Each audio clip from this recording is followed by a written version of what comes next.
All right, here we are with Star Wars Fellowship Pitch Black. I said it in the wrong order. Season 1, Episode 3. We are in February 2021.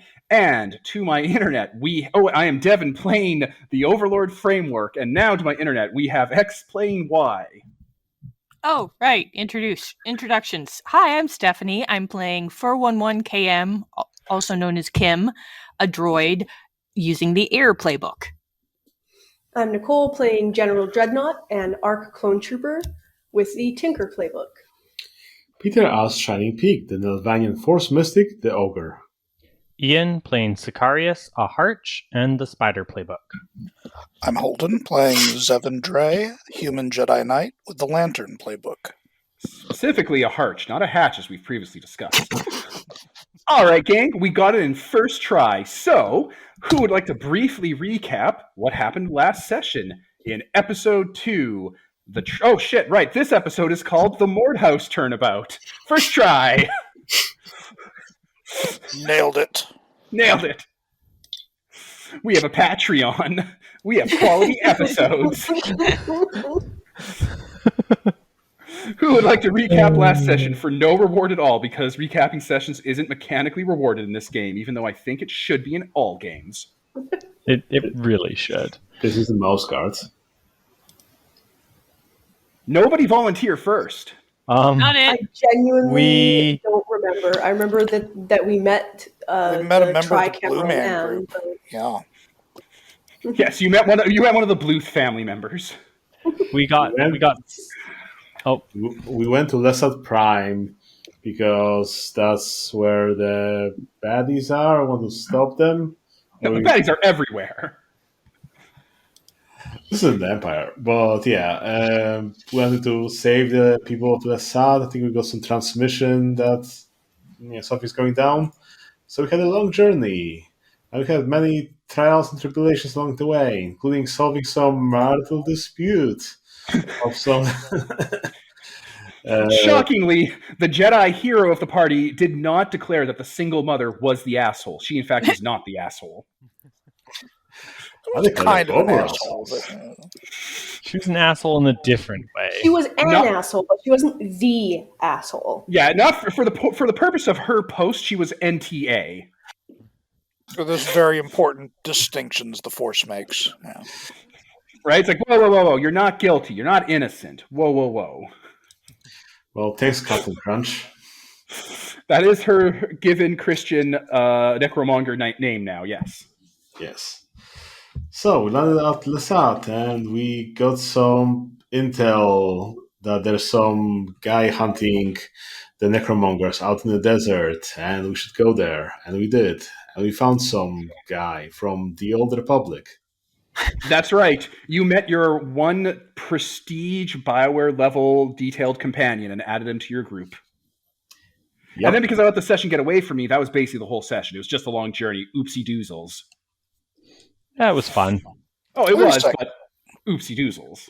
Yeah, it's like, shit, I don't think I remember to write down a bond with that guy. Yeah, write down bonds with the Tri-Caramel Republican, because then you could spend that bond for power. Did we actually get a name? No, we didn't. He's just the Tri-Caramel Republican. You guys don't even know that part of his name. It's just the Republican. That's what they called him. He's a soldier. Some weird super soldier.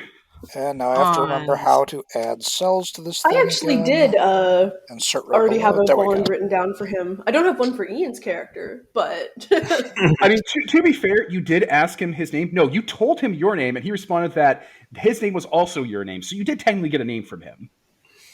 So I guess write down Zevin Dre. Yeah, Zevin Dre, the blue one. We call this one. That's racist, okay? You can't differentiate that way. Yeah, you can't call someone Blue Tom or Orange Tom. That doesn't work with other words or peoples. It goes bad very fast. We're on very thin ice here right now, gang. That one kid who was really into Power Rangers, so he'd be like, blue power. Oh no! But there's a few Power Ranger colors that you can't be yelling that about. Oh why? Oh no! Yeah. Tommy Oliver, no! The one where Tommy gets canceled.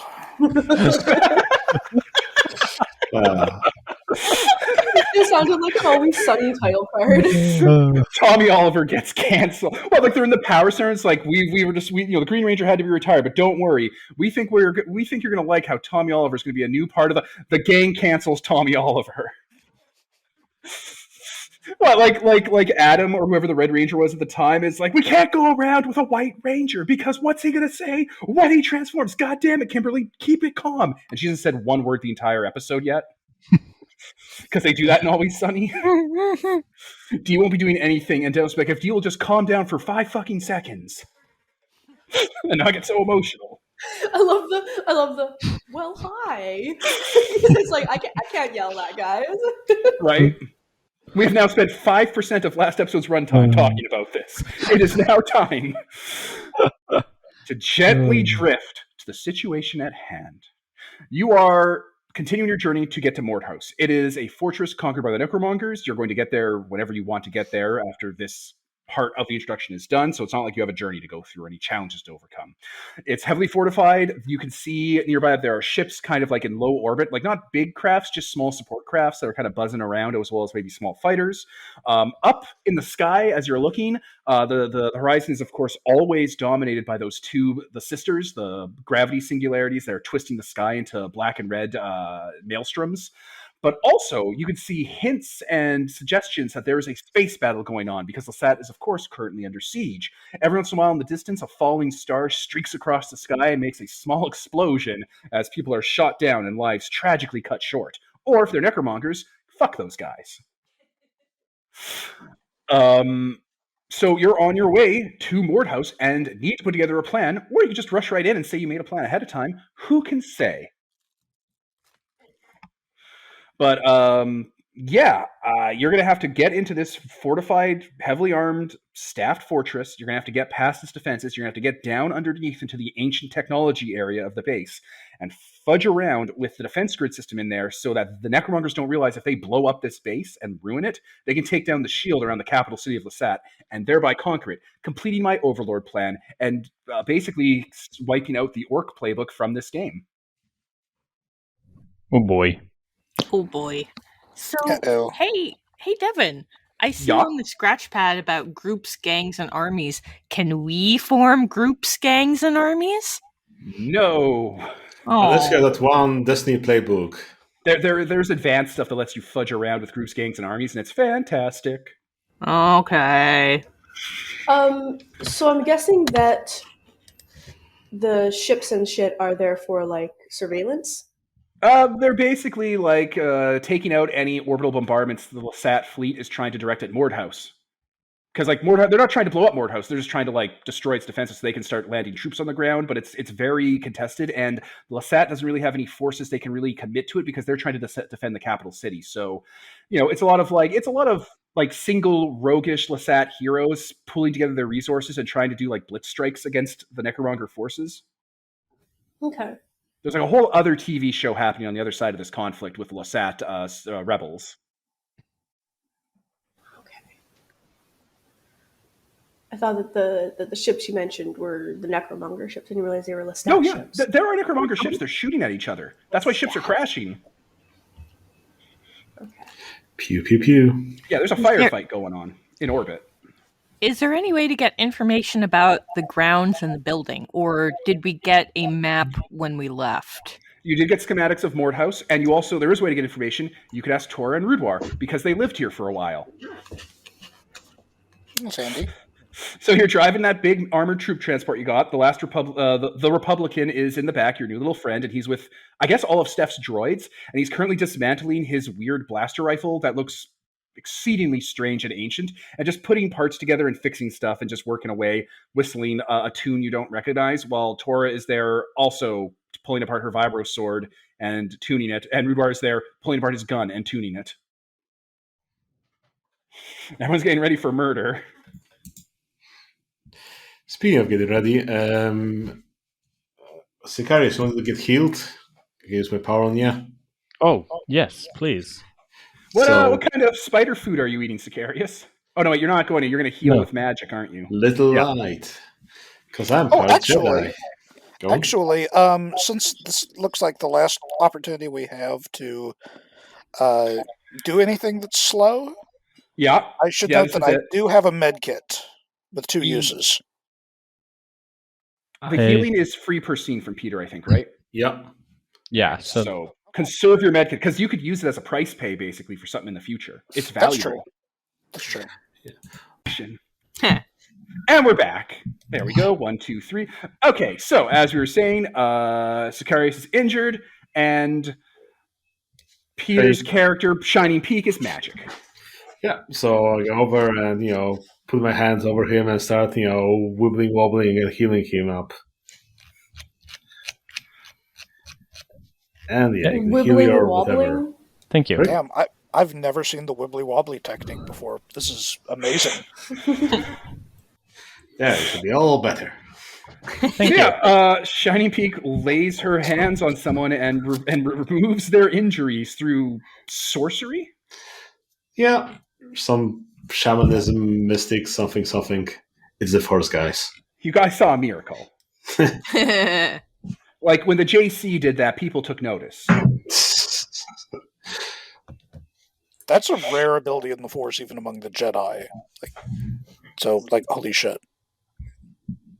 Not making a big deal about it from the front seat where I'm checking over my equipment, but taking note. Okay, what's next on the agenda? You guys want to know more about Mordhouse, and people in your car have lived there. So what are we heading into? Tara and Rudar look up. Rudar starts talking. Mordhouse was a fortress city before it was taken over by the Necromongers. It was a border outpost from their history. Layers of defenses, walls that have been upkept. They have a cultural tendency to reinforce old architecture with new architecture to show the passing of the ages of their military and their sort of warrior aesthetics. So you're looking at a base that's been defended and enhanced over generations. That doesn't bode well for us. On the other hand, it might mean that there's weaknesses that they didn't think of because of the building on top of everything. It might leave like cracks in their defenses. Rudar nods. We Tor's do like, have the government schematics for the place.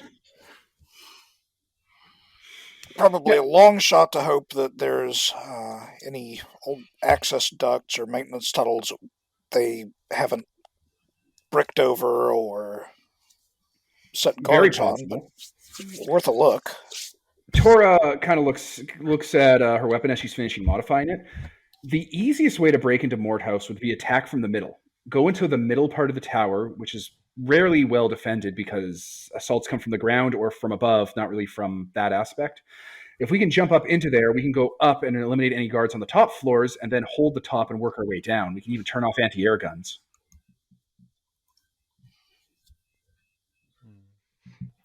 That's doable. Okay. This sounds like a good plan. I can probably jump us up there. Well, Okay. not all of us, unless we I want to go can one by I one. can carry somebody up there.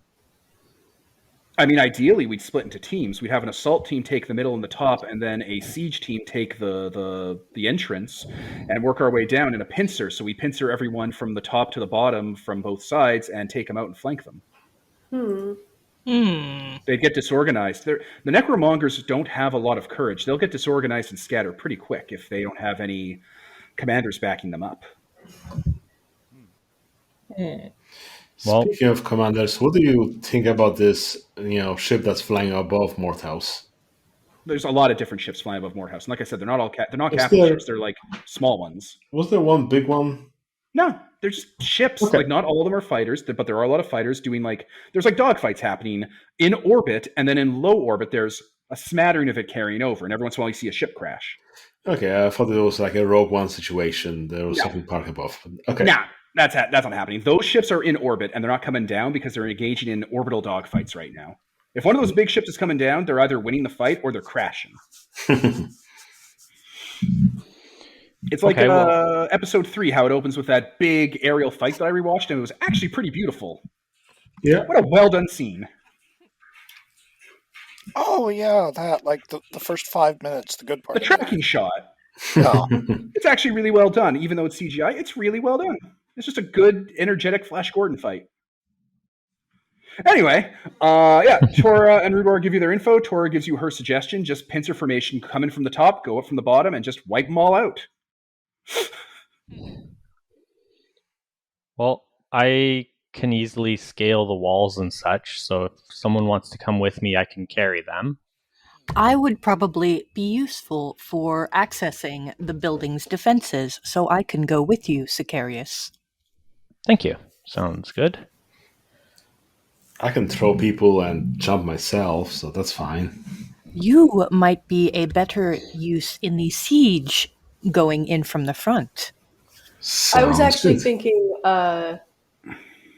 I'd be good in any of these situations, basically, but I am very good at outlasting people, so I might be the heavy that we need on the siege. And then I'm pretty sure that Shining Peak is good at smashing through walls, so she might want to go into the building. The clone and the Novamian should be the bottom floor siege, and then myself and Rudor know the lair in the midsection. We'll take Zevin with us and hit that. And she goes to Sicarius and Kim, and you two. If one of you goes with the ground force, you can start playing around with the defenses to lock the base down so no one else can come back in.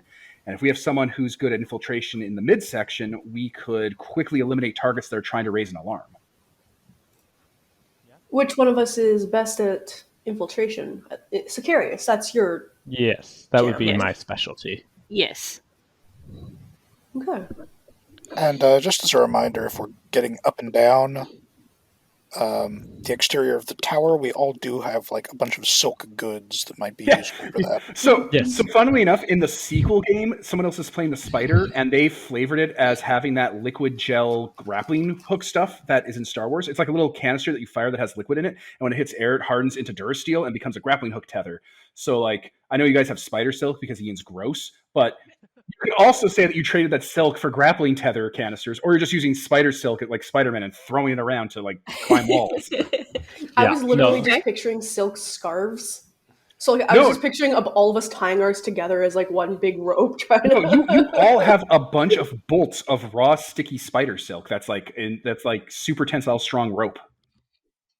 Yeah, my spiders, me and my spiders just produce silk en masse, like every day. You just see me God. I'm basically just like sitting here crocheting in our downtime, Yeah, like he's throwing infinite it up loops of.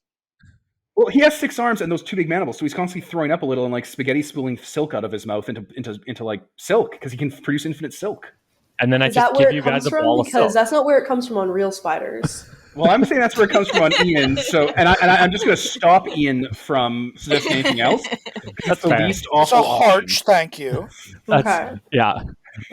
I just wanted to clarify because that is not how There's- actual spiders work. So I was I don't like, care. I was like, Don't worry.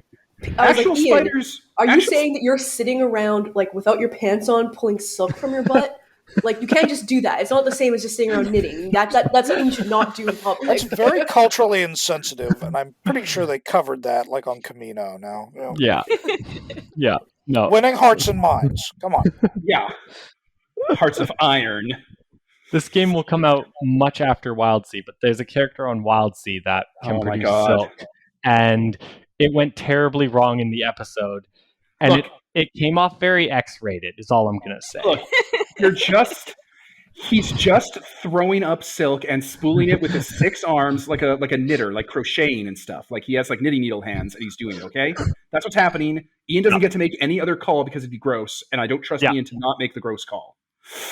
I would not, but anyways. That's fine. But trust is earned, Ian. Yes. Okay, then. So Anyway, you have grappling tools. It's been established. God. Yeah. So, are me and Shining Peak staying on ground level? yep. Yeah, it sounds Okay. like... Yeah.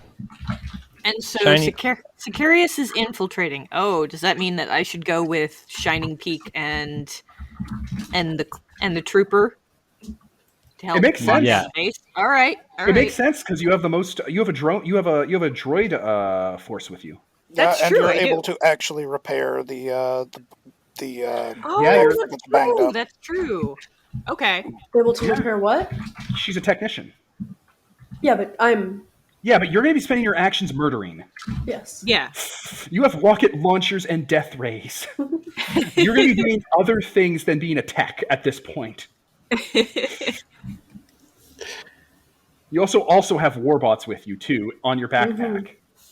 Yeah. Who's taking the Republican?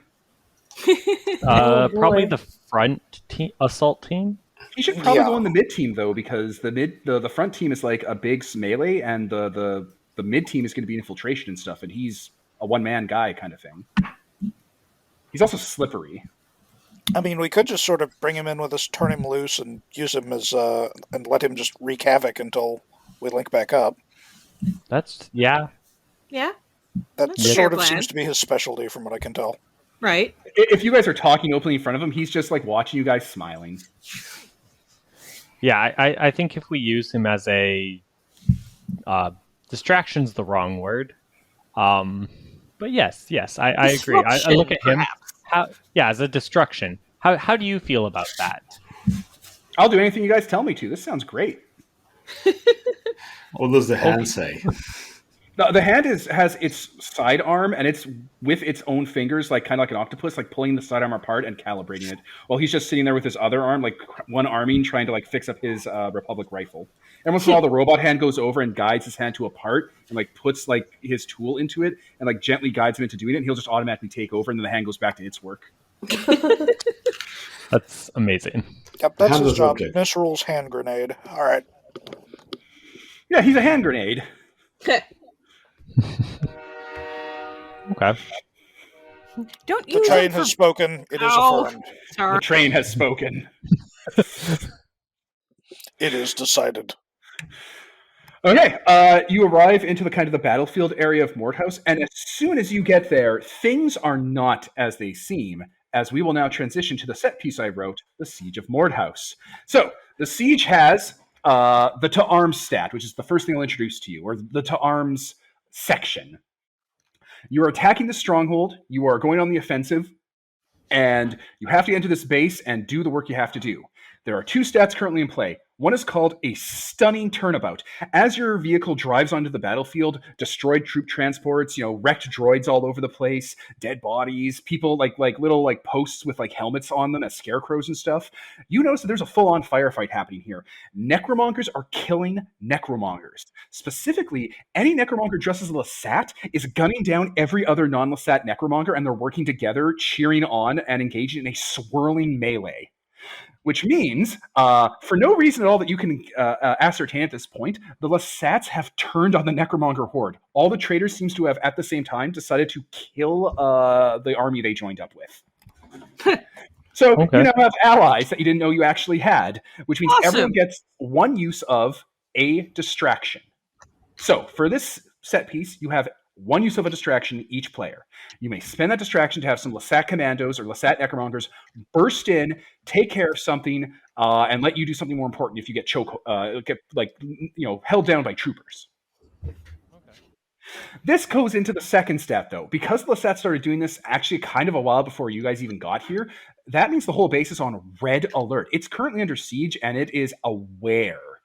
Which means the war zone stat is now in effect. Everywhere you go, something dangerous is waiting. Everywhere you turn, something bad is happening. The situation overwhelms the senses, and violence is the only answer. You have to damage your wisdom and sense stats before any others when you take damage. And I'm allowed to produce as many troops as I like wherever I need them. Great. Am I on the right scratch pad? I hope It's so. at the very bottom. Yeah, did you go to the third page? Oh, okay, there's more pages. Happened to me, Stephanie. Ah, womp womp. I really hard Okay. time not saying Lestat every single time I say Oh, Lestat. I'm going to start saying Lestat. They're going I to be said it vampires. accidentally. You've both been doing it all evening, and it's been Right? tremendously entertaining. Because I'm just imagining just all of these Tom Cruises rampaging across the battlefield. No, but they have like purple fur, like gorilla glued to their face. Oh no, Victorian frock coats and Yeah. Oh, my Like gosh. both, like they're blended together. Like Okay, now we're just describing cats. Oh, Cats God. 2020. Oh, God, he's right. unleash the butthole touch. Oh, They no. don't like dogs. Thanks. Cavity. So that is the first thing you got to deal with. This situation, you're coming into a battlefield. There's a swirling melee, and when I said the first thing, I meant to transition to the actual first thing, the defenses stat. You have to get through to the fences of this base to get to where you got to go. The first stat you have to damage is the walls. Massive walls of steel and stone protect the fortress, but spacified. And you got to punch your way in or find a way in to get there. The other thing that's in play is the armies, that unless you deal with them, anytime you pay a price, you take damage from here on out.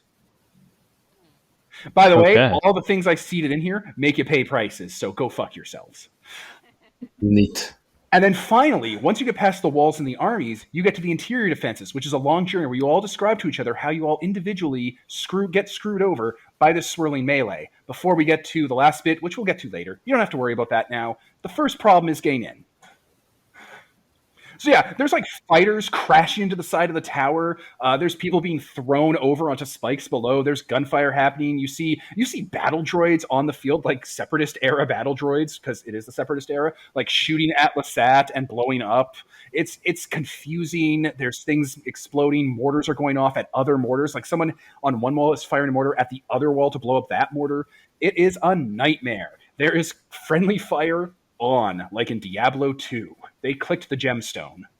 It looks like maybe the siege of the front gates is kind of handled for us at the moment. A little bit, yeah. Yeah. So, right off the bat, I'm going to throw a cut at you. A mortar has been fired directly at your vehicle. It is whistling on in. Can I use the force to deflect it using my shield function for my lantern? You can do that. Nice. While he's doing that, I'm doing evasive maneuvers. Serpentine! All right, so I'm guessing you get on top of the carrier, so you can like kind of get a grip on it, basically. Oh yeah, I'm right. waving very energetically at it. Yeah, you're on top of your carrier. The wind's blowing through your hair, and you can see the mortar whistling down. And even though you're serpentine, and you can keep on this thing because you have great balance. You can see the mortar is shifting slightly in the air to match up because it's a droid that is basically a grenade droid, and it's just changing its fins midair to crash into you and blow y'all up. Not the bullet bills. Yeah, it's a bullet bill.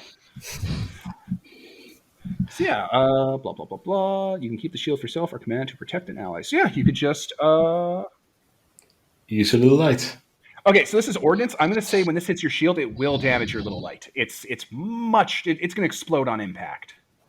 If this was anything other than material ordnance, you'd be fine. Like blaster fire, no big deal.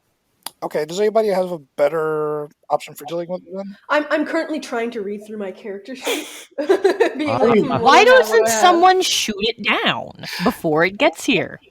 I mean, just do it and let's just get on with this. First thing always is the best. Oh, wait. Oh, okay, damn it. I don't know that that's exactly what wall is intended to do. Nah, we're not really in a passageway. Yeah. I don't know, light-based shield. That makes sense. No, Wall's armor, like the shield he has, is specifically built to stop your friends from being destroyed by incoming mortar fire. Like it's basically in the description. Yeah, it's just it's gonna take that form out for the rest of the. Yup. And it's a very useful form to lose this early on, but fuck Yeah. So why doesn't someone try shooting it down before it gets too close? I'm actually going to try to use overcome. There we go, overcome. Thank you. Yeah, I forgot that was an option. Yeah, I'll hold this in reserve in case that goes south. Yeah, I was trying to find like something on my sheet that wasn't just like a move. You know? But yeah, I'm going to covered in the huge guns. Yeah. I'm going to actually jump off of whatever vehicle we're in and try. And no, I'm gonna try to jump on the missile. I'm gonna Goomba stomp it. Big enough to like stand on, but you're just trying to like kick it down into the ground. Yeah, I'm like Goomba stomping it. I'm trying to break Roll it. overcome. Okay. Oh, and since this involves protecting me, you get to roll hope. It Woo. does. Woo! Also, I get to roll plus iron because I'm in my mech. So that's +2. Oh, I forgot to open a dice roller before. Oh, yeah, that's a good idea. Oh, Little yeah. dice rollers. Also, get that playbook sheet out, the one that gives you all your moves in one summarized area. Have that up. Shit, I Yeah. forgot about that, too. I'm Oh. adding 1,000 tonight. So We're professionals. Sorry, you said I have hope? Yep. Yes. You got hope. So Oh, yeah, we need to do team-up moves as much as we can. Yeah, this is Yeah. gonna be great. Yeah. All right. just one moment here.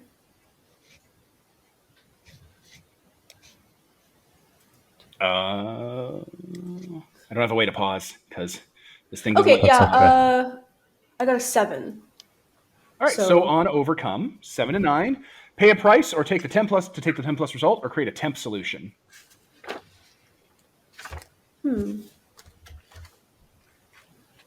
Just trying to think what kind of prices I can pay. Go to the pay a price list. Just do a temp solution. Yeah. We only need a temp solution because we're trying to get to the battlefield. Well, no, because then it'll just come after us again. Well, then we can overcome it again. Oh, yeah, that's true. Yeah. Oh, that's true. I mean, if we keep throwing hope at it, we're going to be okay. Yeah, In exactly. pretty short order. I'm looking Yeah. for where the pay a price is. But It's on the scratch Up pad top on of the the very scratch pad. at the Oh, it's top on of the- it. I didn't realize it was on the scratch pad. I was trying to look in the book. Yeah. I think your best option is later and then just try and overcome it again, sort of thing. Yeah, exactly. But Sure. So maybe like blow, All right, temporary blow it up solution. force. We have gotten through the first move of the night, Gordon. My God.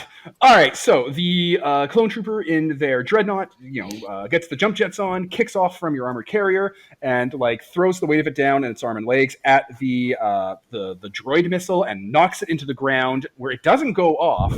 And you land, keep walking alongside the armored carrier because your dreadnought can keep up with the armored carrier. It's not fast; it's an armored carrier. It's not a goddamn sports car. And you continue on into the battlefield. As you're going on in, you can see Lesat Necromongers using their scythe weapons to get into melee with other Necromongers and stab them and then shoot them once they're stabbed because it's a gun scythe. And when they see the transport coming and a Republic dreadnought strafing it, they start waving over to you. And there's a pillbox to right by, and they're waving at you. All right. I say we make our way there. I'm gonna wave my both arms kind of up to see that I saw them, and then I'll head that way. Yeah. You also have flares and stuff, and lights and spotlights and communication gear in your mech, by the way. Mhm. Okay, so you beeline over to the pillbox. Are you guys disembarking from your carrier? Yeah, I'm Yes. going to hop out and approach them and see if I can carve out a few seconds out of this chaos to talk to them and find out what's going on. Yeah, they bang on the door, and the shield, the blast door opens up, and they get you all in as your companions filter out. As your companions filter out, that droid bomb flies right into the back of your carrier and is going to blow it up as you all have left it. that's You don't fair. technically need it anymore. Well, That's fair. That's fine. Well, that said, we could still just try and set the missile off prematurely if Dredd and I focus fire on it. Do you want to do that? Dredd's covered in guns, and I can throw any of the shrapnel that's all over this battlefield at it. All right. Well, if you're gonna do it, because you're taking Overcome. point on that, so it's your overcome. And if you're working together, to And protect if I'm there, you can roll with hope. yeah.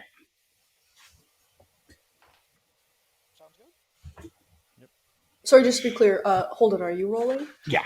Okay. Yeah, That's what I thought was happening, but I didn't want to have What'd you everyone get? My be waiting for me. blood is good. So that is, let me see. +2. That's a 12. Okay, so as the blast door is shut, you see the bomb coming, and Zevin, you just sweep your hand, and that drone, that droid bomb slams directly into a wall and blows up, and not destroying your van. Sweet. As the door, shuts down on you dramatically. Lesat, they're they're rearming their weapons, they're patching up some wounded. They all see the obvious Jedi with the lightsaber on his belt, and they're like, yes! They're all high-fiving each other. One of them is sitting down, reloading his weapon. Another one has like a stencil on his back and is like glyphing the Republic symbol on his Necromonger armor. Nice. They're pretty riled. There's a screen in the background. It has the Prime Minister of the Lesat voicing over images of a clone trooper, clearly Dreadnought or just a generic clone trooper, talking about the tank-born, the battle, the battle-bred tank-born, and how they're like the hand of democracy, the arm of the Republic made manifest, and they've come here to save us as the Republic has finally come to free Lesat from the Separatists. And then there's pictures of you, Zevin, because there's Jedi involved. Yeah, it's just streaming in. And Lesat are coming up to like shake your hand and like do the whole Predator, like hand clasp. Awesome. So as I'm asking them questions as they come up to try and feel the lay of the land, does that count for speak softly? Yeah, if you want to, sure, why not? They're going to be like, well, the reason why is because I've got speak clearly if I speak softly to a crowd. Yeah, go for it. They're coming up to talk to you. All eyes are on you. Okay, so I guess I roll for that then. Go for it. We knew the Republic would come through.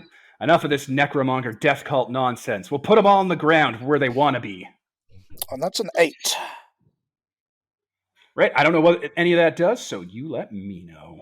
Well, it basically means that when I speak softly to a crowd, I can spend one of my questions to give them an order, I can order someone or something be brought to me, order them to unite for a cause, or order them to disperse back to their homes.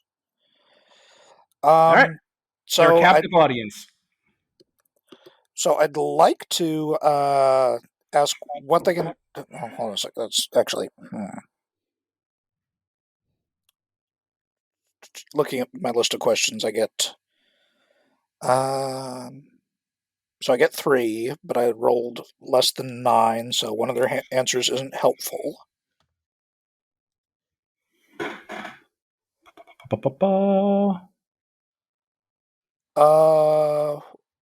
That's going to be awesome. So yeah, ask your questions. Yeah, what can they tell us about the weaknesses of the fortress? Okay. What were they doing, and what are they going to do next? I'd like to trade out my third question to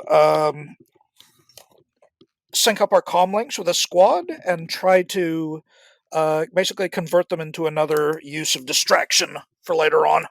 Absolutely done. You have another use of distraction. Done. Sweet. All right.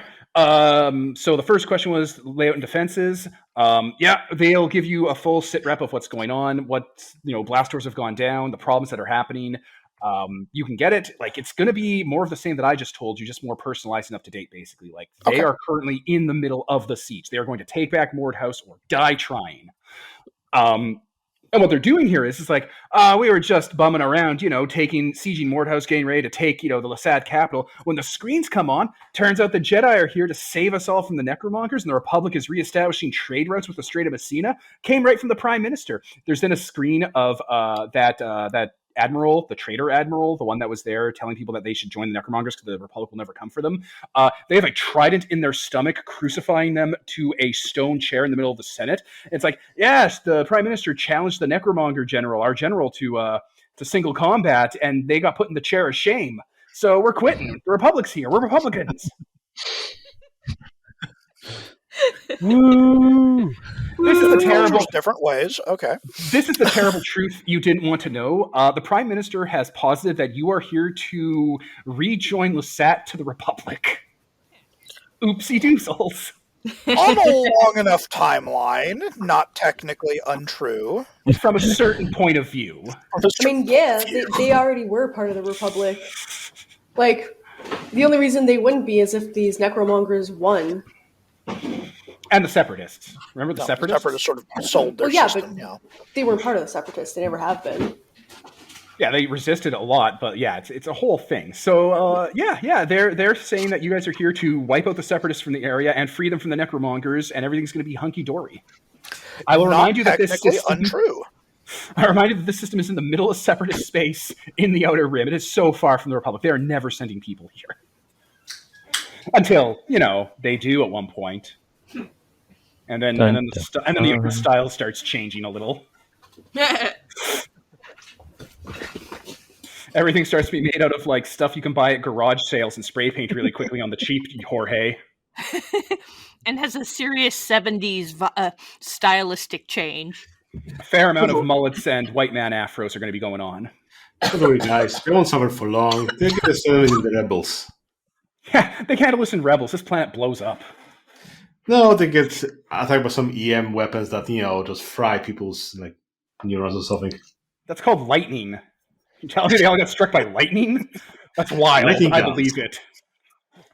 So, that is the result of your move. They're all here. They're all cheering you on. The Lesat are hanging out with the clone trooper and are like patting you on the back once you're outside of your mech suit. Or if you're in it, they're like getting like pictures with it, essentially. Yeah, one thing I want to be clear, one thing my character does really like doing is letting people pose for pictures where like a bunch of like kids or like even people are hanging off like the biceps of the mech as he's like flexing. I love that. As an ARC trooper, you've gone through clone relations training. Yeah, like that's a classic picture. Those kids are gonna love it. Right? Like 3-4 kids on each arm kind of thing. Yeah. Okay, unless you have anything else to do with these Lesat, you got some pretty good intel from them. They're gonna be like, we gotta get out of the pillbox. We got ordnance coming on down. Let's move. Sounds good. Yeah, you guys run outside the pillbox, get away from it as a missile from space or from low orbit just crashes down and blows a hole in the ground. Oh boy. Oh boy. So now it comes to you guys. You have to breach through the walls and get through the army. Wait a minute. Did you just say missile from space that produced a giant hole? Yeah? Are there any more of those coming down? Because it kind of occurs to me that we've got somebody with like a lot of muscle here. Probably. Forced. Probably. A lot of those are trying to hit Mordhouse, and all of them are trying to hit the people on the outside. Like, everyone is shooting at each other. There is everyone shooting at everyone, and there are anti-aircraft and, like, point defense guns going off constantly for both sides. Like, it's hard to tell who is on whose side because everyone's dressed as Necromongers. So, like, it's like the point defense gun that's shooting down a missile might be shooting down a missile to stop Lesat from being killed, and the one on the other side of the wall might be stopping missiles from killing Necromongers. Well, yeah, but on the other hand, if you can see who's in the cockpit, you can't. They're all in Necromonger armor and far away. This is a massive edifice. I'm keeping an eye on that Republic guy because he probably can't tell who's who. don't kill the purple ones. Like, straight up, just say like, don't kill the purple ones. We do need to let him know the purple ones are our friends. Yeah, he hasn't started killing them yet because you guys all went in, and like he was like when you guys went in, you didn't really realize this because you were, you got caught up in this, but like he pulled out his sidearm with his normal hand and was about to shoot Lesat in the back of the head, smiling, and then his droid arm grabbed his wrist and pushed it down a little and it shot into the ground, and he just reholstered it. Good job, droid arm. Yeah, It's fun.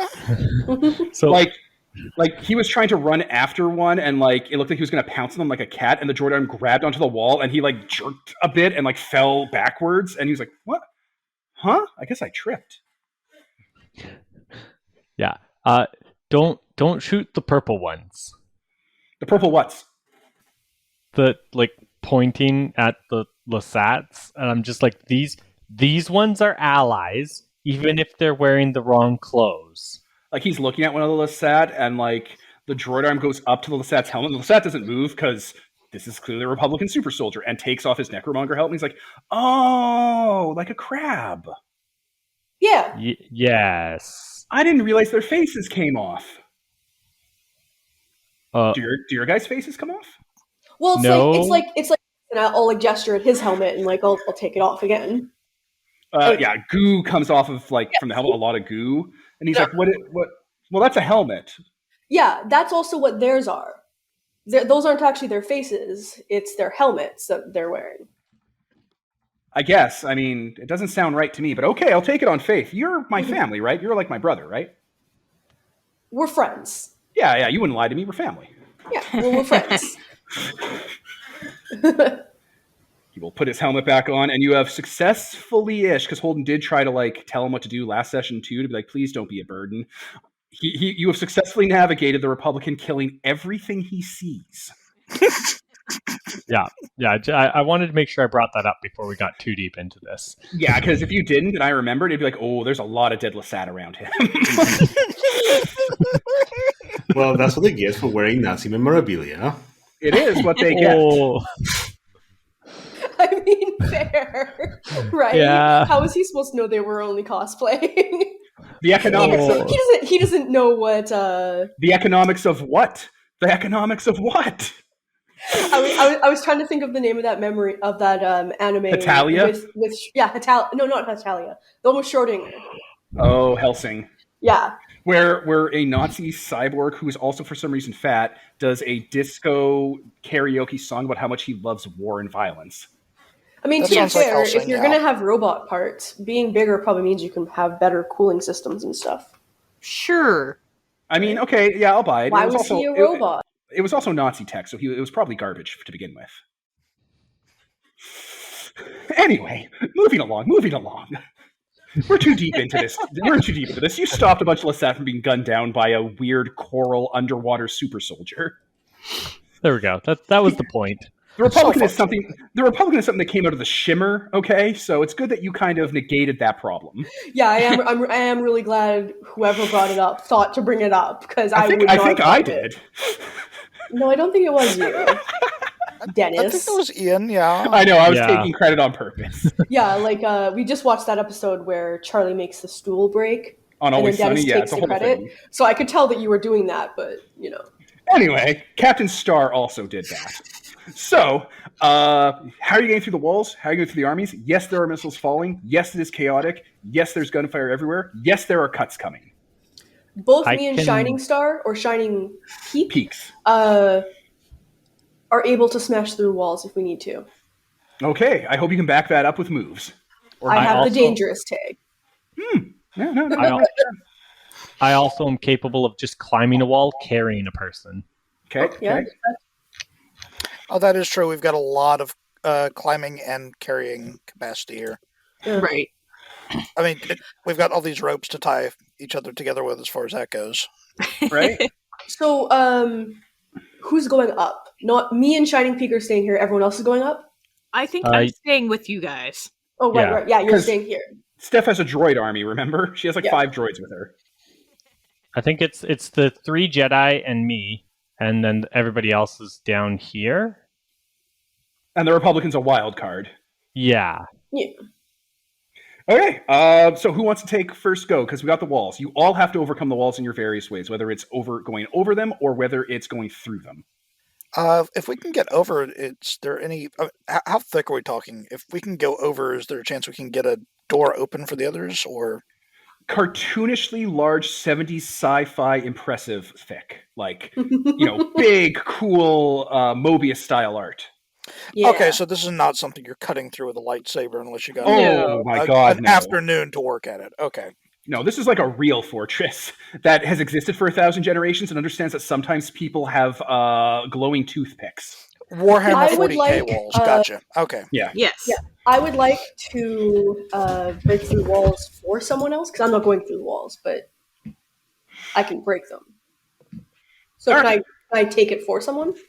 I'm not a combat character, so I'm just going to ride on the back of Dread's tank. Well, you also don't need to go inside the walls. True. It's only people that need to go up that need to go in, right? Right.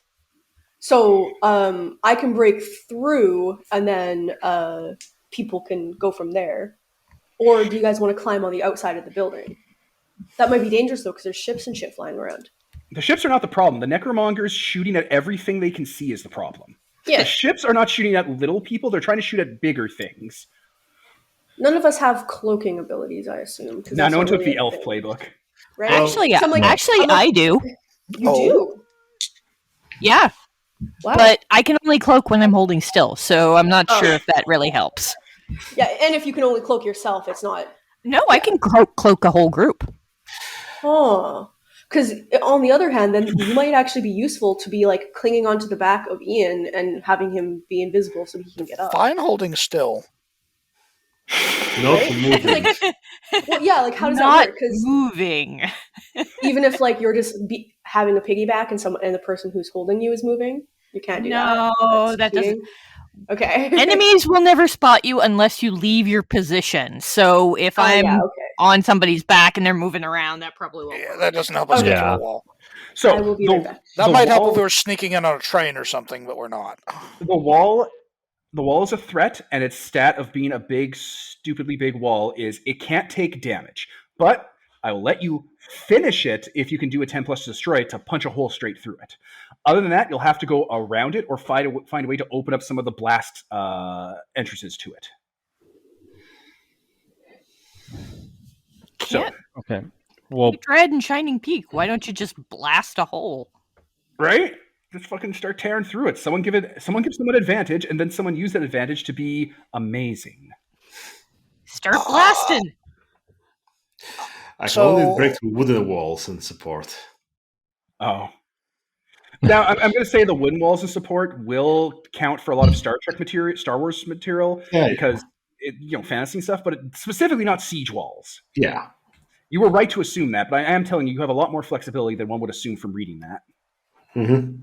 Like, you could probably crumple Durasteel open and stuff too, because Yeah. it's basically wall material. It's a medieval fantasy game. Guys, if you want me to go through that, I need to be level 5 and take the Uber Ogre something that can go through anything, and then we're talking. Oh, it's going to be so good when you can do that. It's going to be Vader levels. Yes. What I was wondering is if Shining Peak and I could use, and maybe even we could get Rude War to pitch in, Rude War and Torapano to pitch in, to drag a few of those missiles off course and just throw them at one of the gates in the wall. Yeah, or one of the gates in it. That should clear out whoever's there and hopefully soften it up enough to blast the rest of the way through with our mech. So doing that will give advantage on it for either Peter or for either Shining Peaks or Dreadnought to finish. So I have no idea what move this could possibly be for grabbing a missile out of the air and using it to gain advantage. Keep them busy? yeah. I would think The little Wouldn't move that FAQ overcome? suggests. Well, we're not in danger necessarily. We're trying to. overcome an obstacle. Overcome an obstacle. Also, when you attempt to avoid, redirect, or prevent the harm something will cause, those missiles are going to cause harm to some poor soul. It fair counts. This enough. is what it's for. Okay, Yeah. that works. All right, so Zevin, Tora, and Rudwar, you all get together, form up, and you're going to grab a missile. And don't forget to roll with hope, since you're all Yes. working together. You're rolling Yes. 7. Okay, I got 3 dice for that, so. And +2 for blood, and oh boy, 5, 6, and 6. So that's a 14. Yeah. All right, you grab a missile, and you give you give Dreadnought advantage. Nice. Are you back, Nicole? Yes, now I'm back. So advantage to smash through the walls? Yeah, you have to finish it and get a 10 plus. And since Steph is there, you get hope. Excellent. Okay. Yep. So I will take my 3 little claws on my hands, jam them into the walls, and then my hands will just start spinning like drills. Spin the pizza. Yeah. So Also, Long Live the Queen, just for future reference, it's for overcoming harm you would suffer, which the missiles probably don't count as. But that's fine. I don't care. We're moving on. No, but they could still roll with hope because he's working with a bunch of people, right? Exactly. Yeah, I just want to make sure. we all have bonds. Exactly. I just want to make sure Long Live the Queen doesn't get confused in case people get confused about what's happening. Okay. Anyway, case what this- did you get?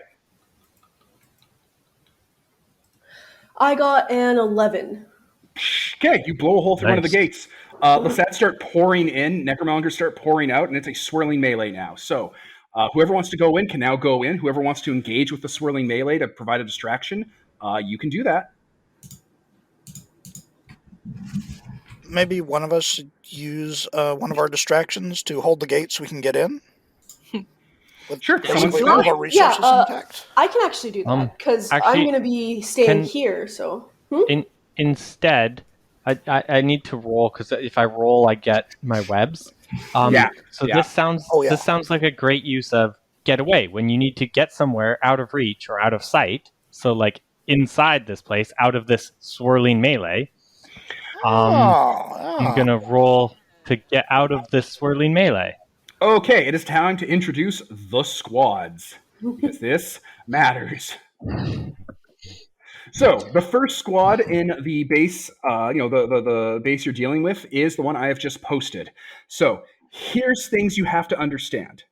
If you try to act alone against the melee soldiers that are currently fighting Lesat and you guys, you got to pay a price. If you're trying to get away, you got to pay a price. Okay. There are also on the battlefield, like there's like drones ahead shooting people, like droids, separatist droids, by the way, and there's a lot of actual foot soldier droids. They look weird and eclectic. Like they look like they're part protocol droid, part battle droid. Like surplus useless droids are just everywhere, and they're covered in Necromonger decaline and like old scraps of armor, and they're just running around like shooting and stuff. Or not shooting, they're running around like running full tilt at other Necromongers that are the set and like jumping on them and holding them down, or like holding them long enough for a Necromonger to shoot that person in the stomach. They're a wolf pack. Can I jury rig an EMP? That sounds like you're going to try and damage to kill them. So what you're saying is you want to try and kill them. Okay. Because like an EMP to disable the droids is just killing the droids. That's fair. So if you want to start fighting, go for it. It might just mess them up. Yeah, which would be damaging one of their moves to mess them up. If you're trying to negate a threat, that's the damage system. It's not physical damage, it's all things like talking them down or convincing them to join you. That's the engagement loop. So yeah, if we can get rid of the flying swarm first, I think that's our... Or you could pay your price. Yeah, I'll pay the price, but... Or we could get rid of the flying swarm. It's only got one stat. Yeah. That's true. All right, Anybody got a flamethrower? Right, yeah, so Why, foot as droid, it happens, Really? I'm pretty sure that's explicitly one of the things that's loaded onto that mech. Neat. Me? Yeah, you. I don't have a flamethrower. You don't have a flamethrower? I don't think so. Yeah, you do. I don't see flamethrower, but I do see dangerous, ranged, and piercing, which dangerous is area. I mean, you got missiles. That's basically... Yes. That's good enough. Okay, so I'll keep them busy, and then you finish them? Sure. Okay. I can help keep them busy. Deflecting blaster shots back into them and whatnot. So that you can roll with hope. I'll keep them busy by, like, crawling around on the walls and stuff to try and, like, jump off and, like, land and grab some and, like, pull them out of the sky. Nice. Also, Spider-Man, like, shooting them, of course, trying to grab them, pull them down. So that's rolling with hope, because you're helping me. Mm-hmm. And we'd have to pay a price because we're working together. Perfect. Oh, that's excellent. That's a 12. I like the dice tonight. I know, Yeah. right? So Yeah. you start attacking the flying swarm and trying to deal with it, when all of a sudden a Necromonger that's in like comms equipment and has a digital like slicer gear sees what's going on as you're trying to take down the droid tech that they've salvaged, and immediately does something on the slicer panel and starts running up a generator on his back. The swarm immediately, faster than you've seen droids move, veers out of the way and overclocks themselves as some of his equipment starts shorting out on him and frying. The war leader is allowed to damage himself in place of you damaging a swarm. So he does that, and unfortunately, the flying swarm is fine. Well, he was just trying to keep him busy. Oh, you're trying to keep him busy?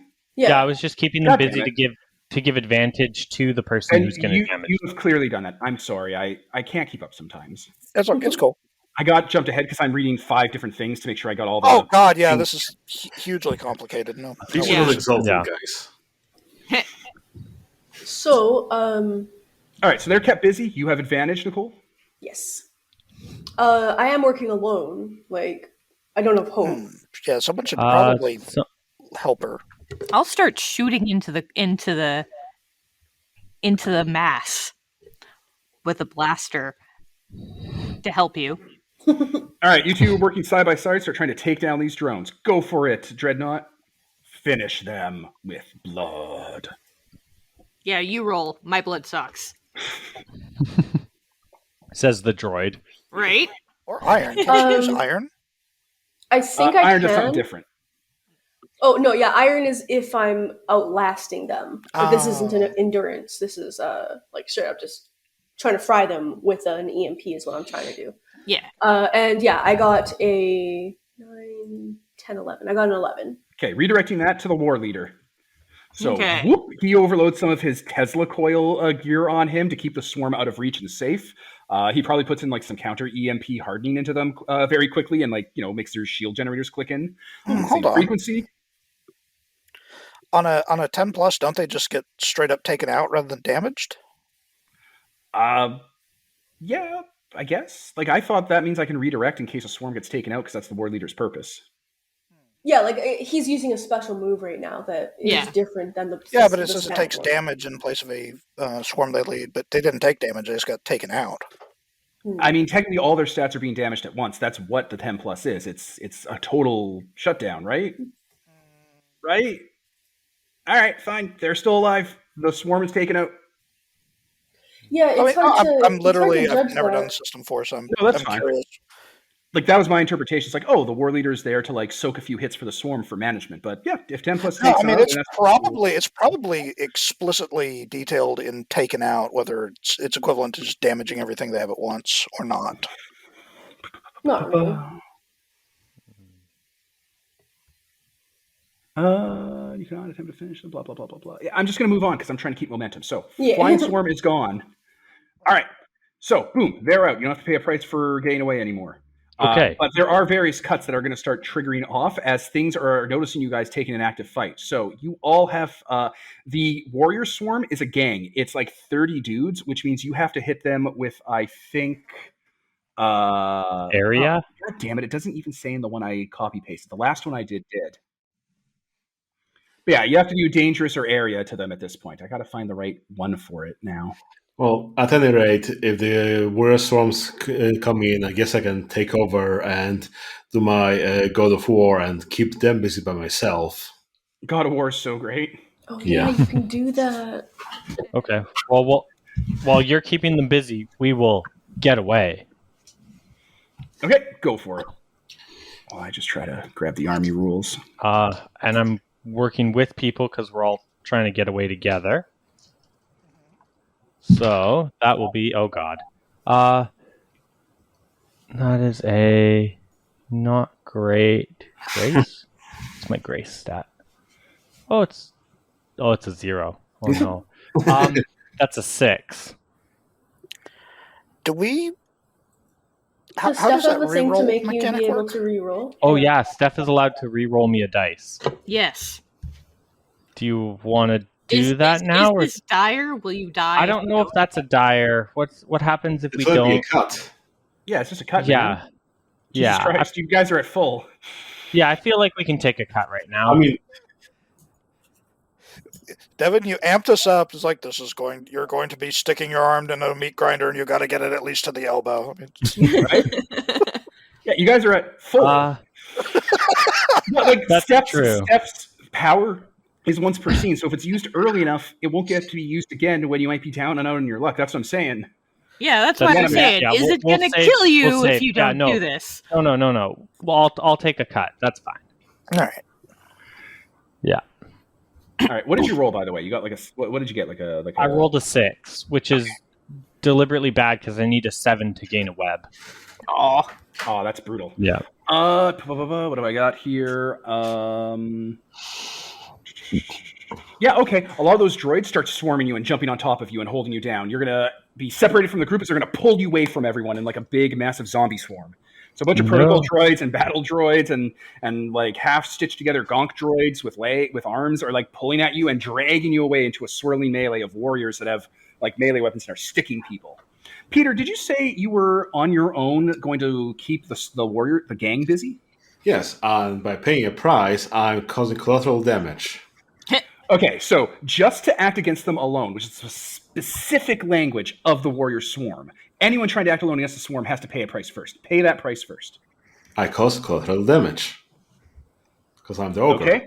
You have paid a price, which means the set piece of the Siege of Mordhouse means you take a damage from the army. Sure, I'll damage my wisdom. Perfect, which also the Siege of Mordhouse makes you do. All right, hooray, it's starting to happen finally. So you are keeping them busy with your God of War power. Excellent. Yeah, I rolled He a... has been separated from the group, or Sicarius has been separated from the group. So he's in danger. We're going to flip away from him. We're going to flip away from Peter because they are currently, or Shining Pieces, they're also currently in danger. Also, I rolled an 8, so they'll retaliate at me later. You rolled an 8. The Taskmaster is going to use Die in Vain to blow up the Warrior Swarm and make you get a 6-. Okay. So the Warrior Swarm gang breaks apart into 2 Warrior Swarm groups because it blew up. So yeah, you're holding them back, and like they're trying to resist you because I guess using the Force and stuff, I right? think the Taskmaster takes damage. No, And- that's not how the stat is written. Go read it. Sorry to be sharp, but I got to keep going with the momentum. Okay, sure. Yeah, just read the thing and you'll see where Sure. it happens. Mhm. Okay, so you're holding them back with the Force. You're locking them down, and as you're running, another Necromonger with comms armor and more warrior proofing on him hits a button on his panel, and the ones closest to you, grenades built into their armor go off and throw you back. That's unexpected. Go kill. Yes, the cut he throws at you is damage. More damage? Yeah. Okay. Was it Sense or Grace was the one that had damage first? You have to damage in the swirling melee of war. Wisdom and then sense. Yeah, wisdom or sense. Is there any Yeah. way we can protect him from that, or is it a hard cut?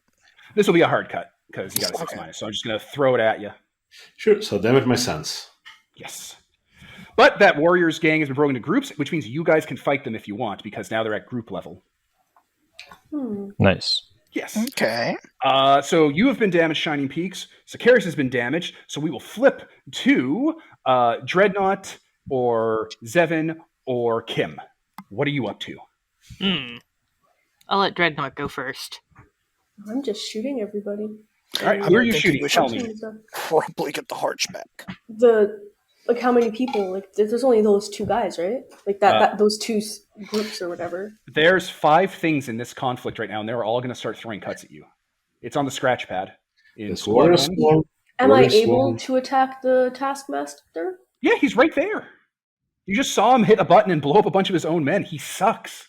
I'd suggest going after one of the warrior swarms first, though, or maybe the wolf swarm. Yeah, the War Warriors leader. are going to tear us up real bad because that pay a price thing as Yeah. split up. Yeah, but the That are unable to help each Taskmaster other. just is going to continue fucking you every time you don't roll a 10. Yeah, that's No. true. No, yeah, you're right. That's exactly what he's going to keep doing. No, that is Yeah. that is very true. Okay. all day, True. every day. But the downside of attacking the Taskmaster is that he can redirect the damage and just ignore it. Yeah, but that's equivalent to just attacking the swarm, so you might as well attack the Yeah, and we Taskmaster. might kill him Yeah, good outright. point. Yeah, we might kill him outright, which he can't. I think he can't redirect. That's right. That's what we're going Yeah. with right now. Which means in the future, I will buff up these conflicts more.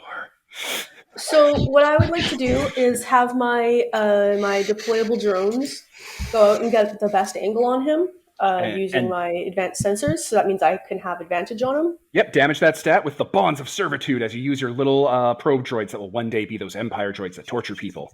Where'd they go? Deployable drone. Oh, wait. What happens if you damage a bond? You're not damaging a bond, you're damaging a Not stat. bond. Your stats. Where are the stats? There they are. Yeah, just damage a stat. That's exactly how you use them to get advantage. There's no downside to it. Okay. How are we marking that a stat is damaged? Strike through, or put a 1/1 in front of it, and then set the 1 to 0. How do you strike through? Yeah, it's complicated. Here, I'll do the Isn't it thing. Alt 5 or something? Alt Shift 5. Alt Shift 5. Okay. Alt Shift 5 didn't do anything. Okay, yeah, it's fine. Just you make your roll. We can do the editing on the fly.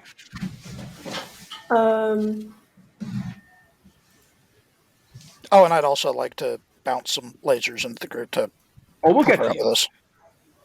Oh, to help her, like with Hope, like working side by side? Okay, perfect. Sharing victory, sharing defeat. Go for it. I got a 12. That means that's going to instantly blow up the Taskmaster. So you get a shot and hit him with heavy ordnance, and he blows up. Yes. All right, yeah. He kept jerking all the guys out of the way, and I'm just like, line up a shot. Right? So yeah, that Solving Necromonger problems with missiles. Yeah, the Necromonger's like pointing wildly. It's like, fight for the Lord Marshal! Fight for your death! Earn the right to die! And then a missile hits him and he blows up just like that scene in Solo with that Imperial officer. Which, that scene is straight from Warhammer 40k with a Commissar.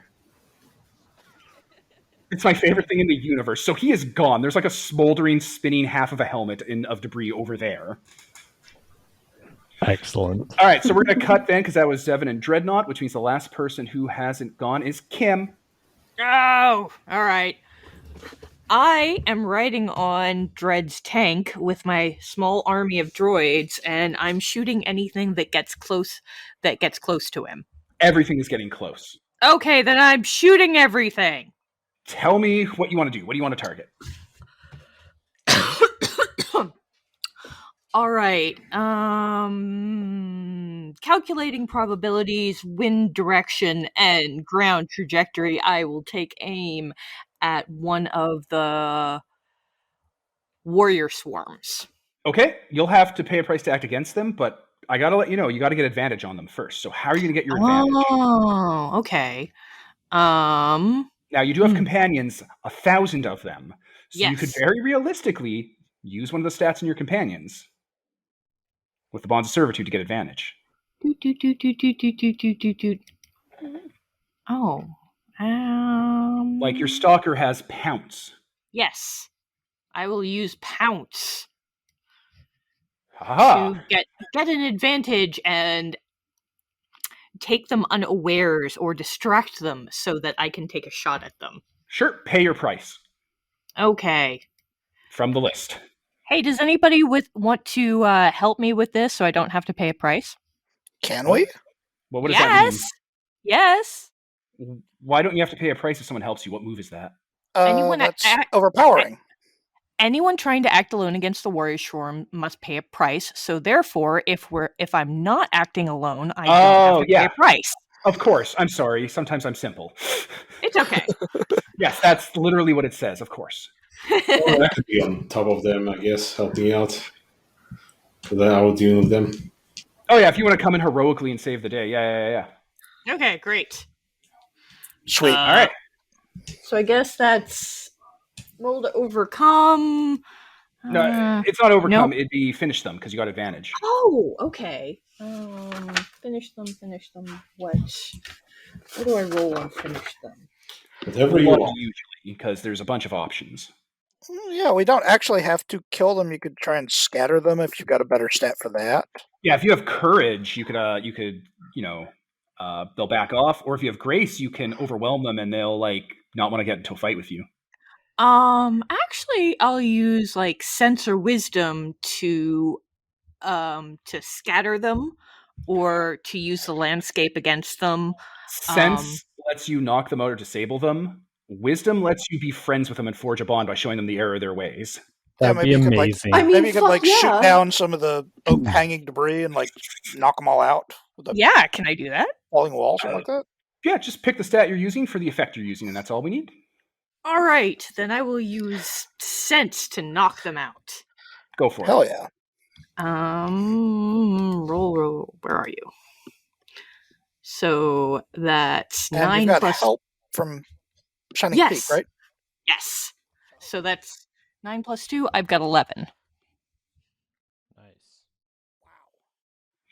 All right. Yeah, you throw debris on them and, knock them about with concussions, and Shining Peak can sweep them around with the force, and they are taken out. So, boop, one of the swarms is gone.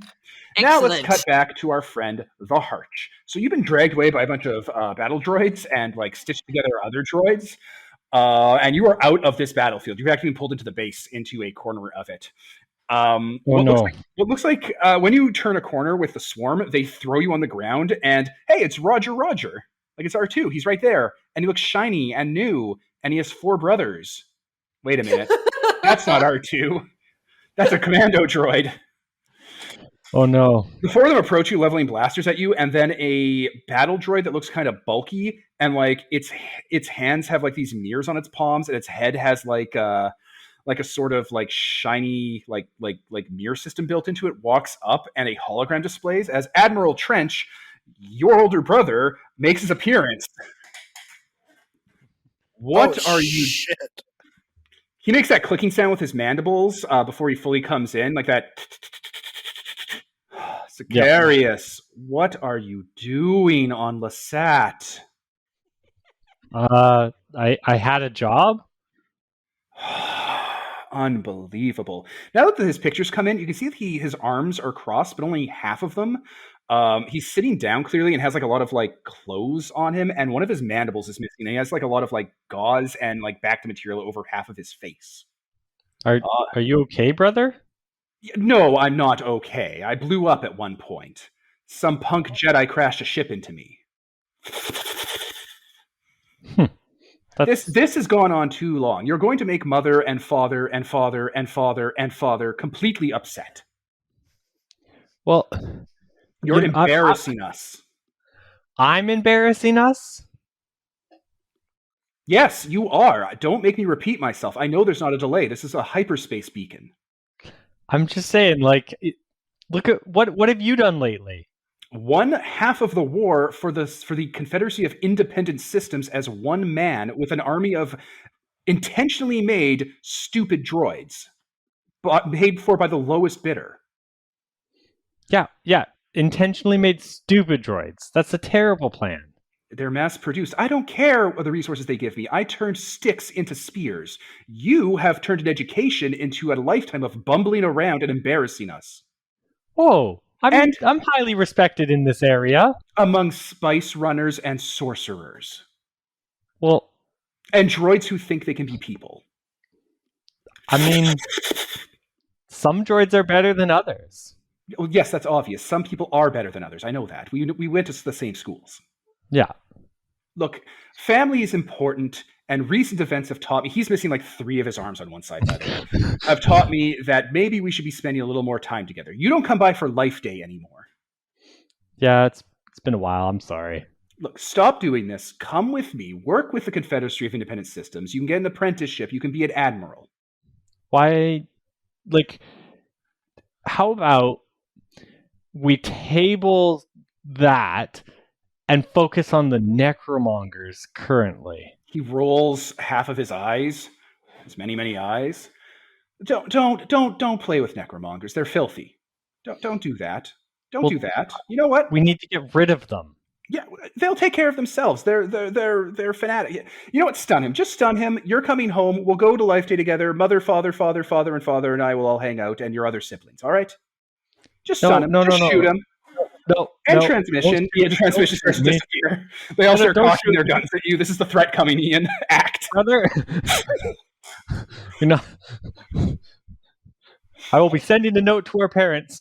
He's hung up on you, and he is going to shoot you and take you home whether you like it or not. So you need to act now. He has cut the communication. How are you dealing with these droids who are about to start shooting you? That's the cut coming. Well, isn't that, the spin the spotlight because he's in danger? He was in danger, and I've spun the spotlight back to him. Okay. I'm gonna get away. Although that's a terrible stat for me. I just realized. So, yeah, I have a bunch of other things. I'm gonna overcome harm instead. All right, you could also spend your army stat to have a bunch of Lesat come in and gun these droids down. Yeah, it doesn't give me web though. That's fair. Okay. No, that's fair. I understand. Do it. You're a spider. You need web. Make web. I do need web. I'm going to overcome harm. And that'll be a 9. Yeah. Okay. So the rules for overcome apply. Pick your poison, dog. Okay, perfect. Pay a price to take the 10 plus. Or... Yeah. Maybe I will... I'll spend that one use of distraction as a price. Can I do that? Yeah, that's the price. Well, you're paying a price, so that means you take a damage because, as I've said, even though you're in a quiet space for a moment, people are coming in gunning and there's shots going all around. This was a few minutes that he was able to talk to you before he's like, just tag and bag him before he gets shot by cultists. Oh, wait. Never mind. Then I forgot you always take a damage if you pay a price. I will instead, I'll make this a temporary overcome. Sure. And yeah, I'll just basically, like, as they're loaded up to shoot me, I'll be like, wait. He said don't shoot me right at the end, didn't he? And like gesture as if he's still on the screen. And as the hologram goes, I think he might be, and the commandos smash that droid in the face. We're not built to the lowest common bidder. And as they're distracted, I'm gonna just like cover them in a bunch of webs and just like scramble off to the side. Yeah. Oh my god. Dignity. You activate your shame defense and flee. Worf, open your mouth. Worf, what's in your mouth? Oh my god, the acid. All right, so you flee, and now that you're in danger because you're being chased down by 4 commando droids or whatever, now we'll swing the spotlight back to the swirling melee. Yeah. So who wants to take point? Gunfire, mortar fire, people being gunned down by the dozens. I guess let's take care of the other group of warrior swarm. So, who wants to come with so I don't have to pay the extra price? I'm down. Okay. So, I guess, let's go into this thing and keep them busy. And, yeah, let's head up. So, all right, so who's keeping busy? Who's finishing? So, me and Sicarius, me and Zevon, I guess, are keeping them busy. Together as a team? Sure, that's hope. So we don't have to pay the price. So I rolled a 10 plus, which means I heal because I'm a skilled ogre. Yeah, you're Shrek. I forgot. Oh wow. Okay. Yeah, that's how Peter's playing this game. That too. I didn't realize the ogre was Wolverine. Also, that's cool. Well, okay. It's Shrek, Wolverine, and a Terminator all rolled into one. Well, so the Hulk. Okay, got it. Yeah, actually, yeah. And you're not far off because they always ruin stuff with their hands. They break everything because you wouldn't like them when they're angry. Yeah, you're right. That's prescient. Okay, so the advantage is set. Who wants to take the advantage to finish them off? Remember, you got to work. Oh, no, I guess they're keeping busy. So, yeah, you're all working together. So, yeah, someone has to sweep on in or finish them. I will do so. I'm just trying to fucking see this. I thought I had something that also heals me when I roll something, and I don't remember what it is. But I don't take take a look at damage it later. Anyway, so yeah. Okay, so who are we fighting? The Warrior Swarm. You just have to roll to finish them at this point. It's just a bunch of melee people. Okay. In which case, I am going to just keep... I'm going to basically wear them out. So I'm going to use iron. Go for it. Keep going until... Awesome. Yeah. And I don't get hope, right? Because no one else is attacking. That's right. Okay. So what's happening is like in a first-person shooter, when you decide, fuck it, I don't want to do cover-based combat anymore, you're topped up on health and ammo, and you're running at them, shooting, hoping you can, like, basically spook them, run them down before they can knock down all your health. And it's demoralizing, and they're having to work a lot harder to stay out of your shot range because you're sweeping the battlefield. I also got an 11, which means that, I win and they pass out. All right, yeah, you beat them down emotionally and physically, and like they're running and scattered. Mortar shells go off and it throws them and it knocks them, and they get the wind kicked out of them. You just crush these people without killing them. The most shameful way to take out death cultists. Nice. All right, so that takes care of that swarm. Bingo, bango. So at any point, Sicarius is gonna run on scene at top speed with a bunch of commando droids after him, trying to shoot him for stun. So Sicarius is being hunted, much like Rambo was in First Blood. Would you say that they are making a move against me? Yeah, sure. Okay. Like I know where you're going with this, but okay. Oh my god. Just remember what, sorry? Don't you remember the first episode, Devin, when we had this argument? But come No, on. I don't remember this episode. What happened? You got to refresh my memory. I can use my web things. If anyone makes a move against me, I can spend a web in reaction to them. Oh yeah, do it. We already went over this. Do it. Yeah. So you said there's a bunch of like mortars and like probably claymores and other explosive things set up around here. Yeah, it's a nightmare. War crimes all over the place. Perfect, Geneva Convention perfect. does not exist. I'm using one of my webs. I'm going to grab one of them and just fling it into the enemies behind me. Nice. Oh yeah, so you just grab like a bouncing Betty and throw it into the commandos? That sounds like a burning, dangerous, or area attack to me. Yeah, no, absolutely, I agree. And like the commandos aren't super tough. They're just commandos. They have like 2 stats: commando and not built by the lowest common denominator. Oh, I thought this was the wolf swarm. No, this is just 4 battle commando droids. They're not even part of the Necromonger horde. They're not even part of the Overlord. These are just third parties here to kidnap Sicarius and take him back to a life of leisure, pleasure, riches, fame, and being one of the most important spiders in the galaxy. Those monsters. Exactly. Terrible. Bumming around with death cultists, sorcerers, and spice traders, and droids that think they're people. Exactly. Exactly. My type of people. He lives on a thing that's codenamed the crime steroid. He's a disgrace. The crime steroid. He is literally... Sicarius is literally one of those dynasts from the realm that bums around the threshold with solar exalts, and then it's like, okay, I hung out with you in Athma for a while, but now I got to go home and do my real job. So if we see each other, then I got to kill you. But I won't tell mom and dad about you for like a month. And the solar's like, that's fair. See you later, Scuzzy. Yeah. That's literally the situation here. So yeah, you're gonna fling a bouncing Betty into them. That's great. That's not a roll for me, by the way. It's not a roll. It just happens. Yeah, it just happens. Sure, a bunch of them blow up. Not all of them though. One of them's still running. Okay. He grabs the other rifle and he's dual wielding blaster rifles, shooting after you, trying to stun you.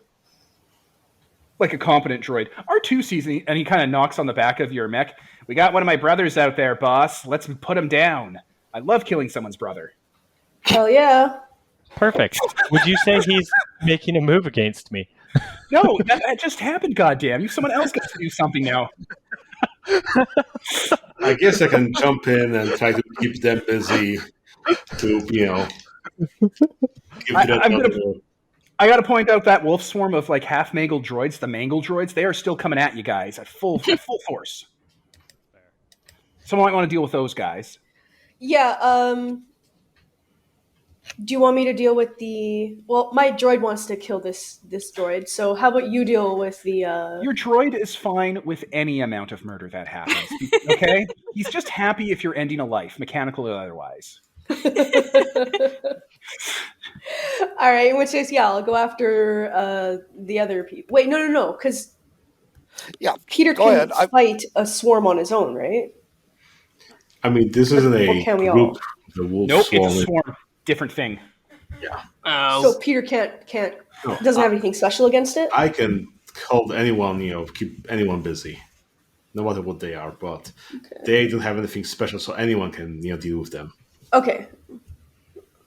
So they can be pushed back or distracted by standard weapons or attacks like mine, but can only take damage from burning, dangerous, or area attacks. And Dreadnought and Shiny Peaks are both dangerous. Right. All right. What I would like to do then is I will have I'll have R2 jump off of his little backpack slot he has on my mech. Yeah, he ceases to be a cube. Yes. And jump into the middle of them and like start shooting and shit.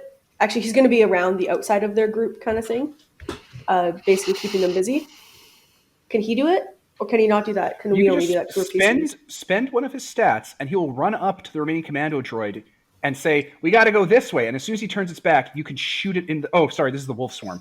Spend one of his stats for him to go into the wolf swarm and be like, we have to go this way, because he looks like he's in charge and droids are kind of dumb. And then they all turn to do something else, and you shoot a missile into them and blow them up. Sure.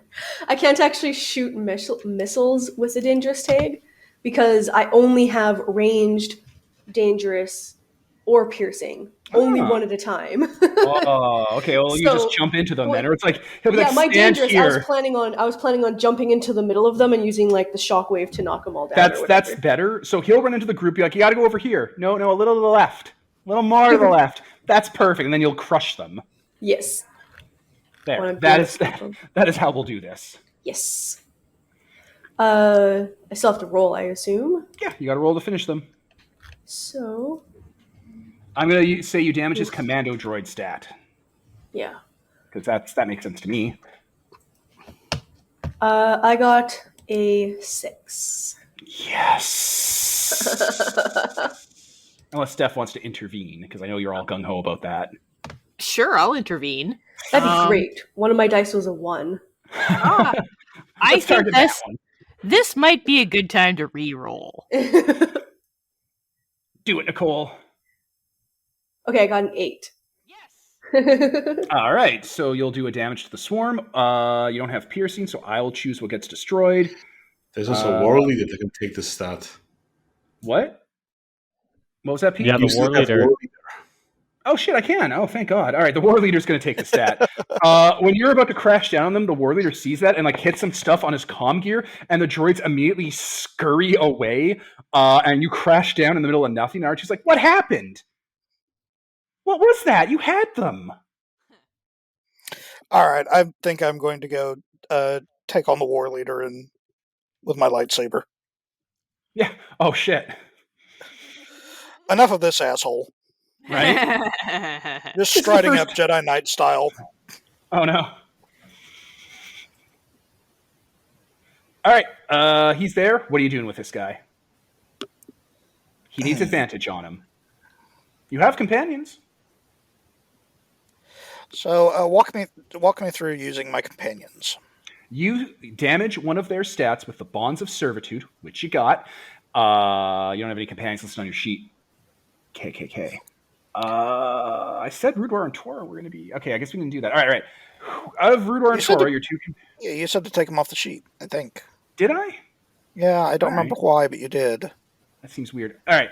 They have stats. Which one do you want to use and which stat do you want to use? They both have like 2 stats. One's like Jedi Knight and something else, and there's like Jedi Padawan and something else. I haven't gotten it figured out just yet.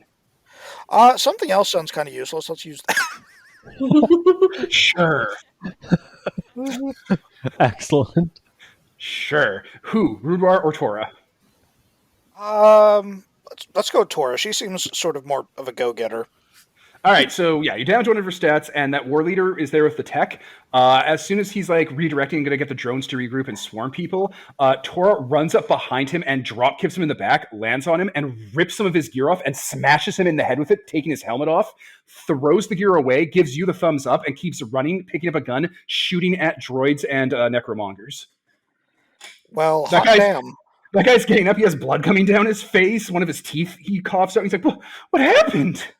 I think we You have figured out what her other advantage. stat is. Yeah, I'll put that in. I'll put it in. Her other stat is just nightmares. Her other stat's going to be furious. You know what? Because that's a stat she gets in the future.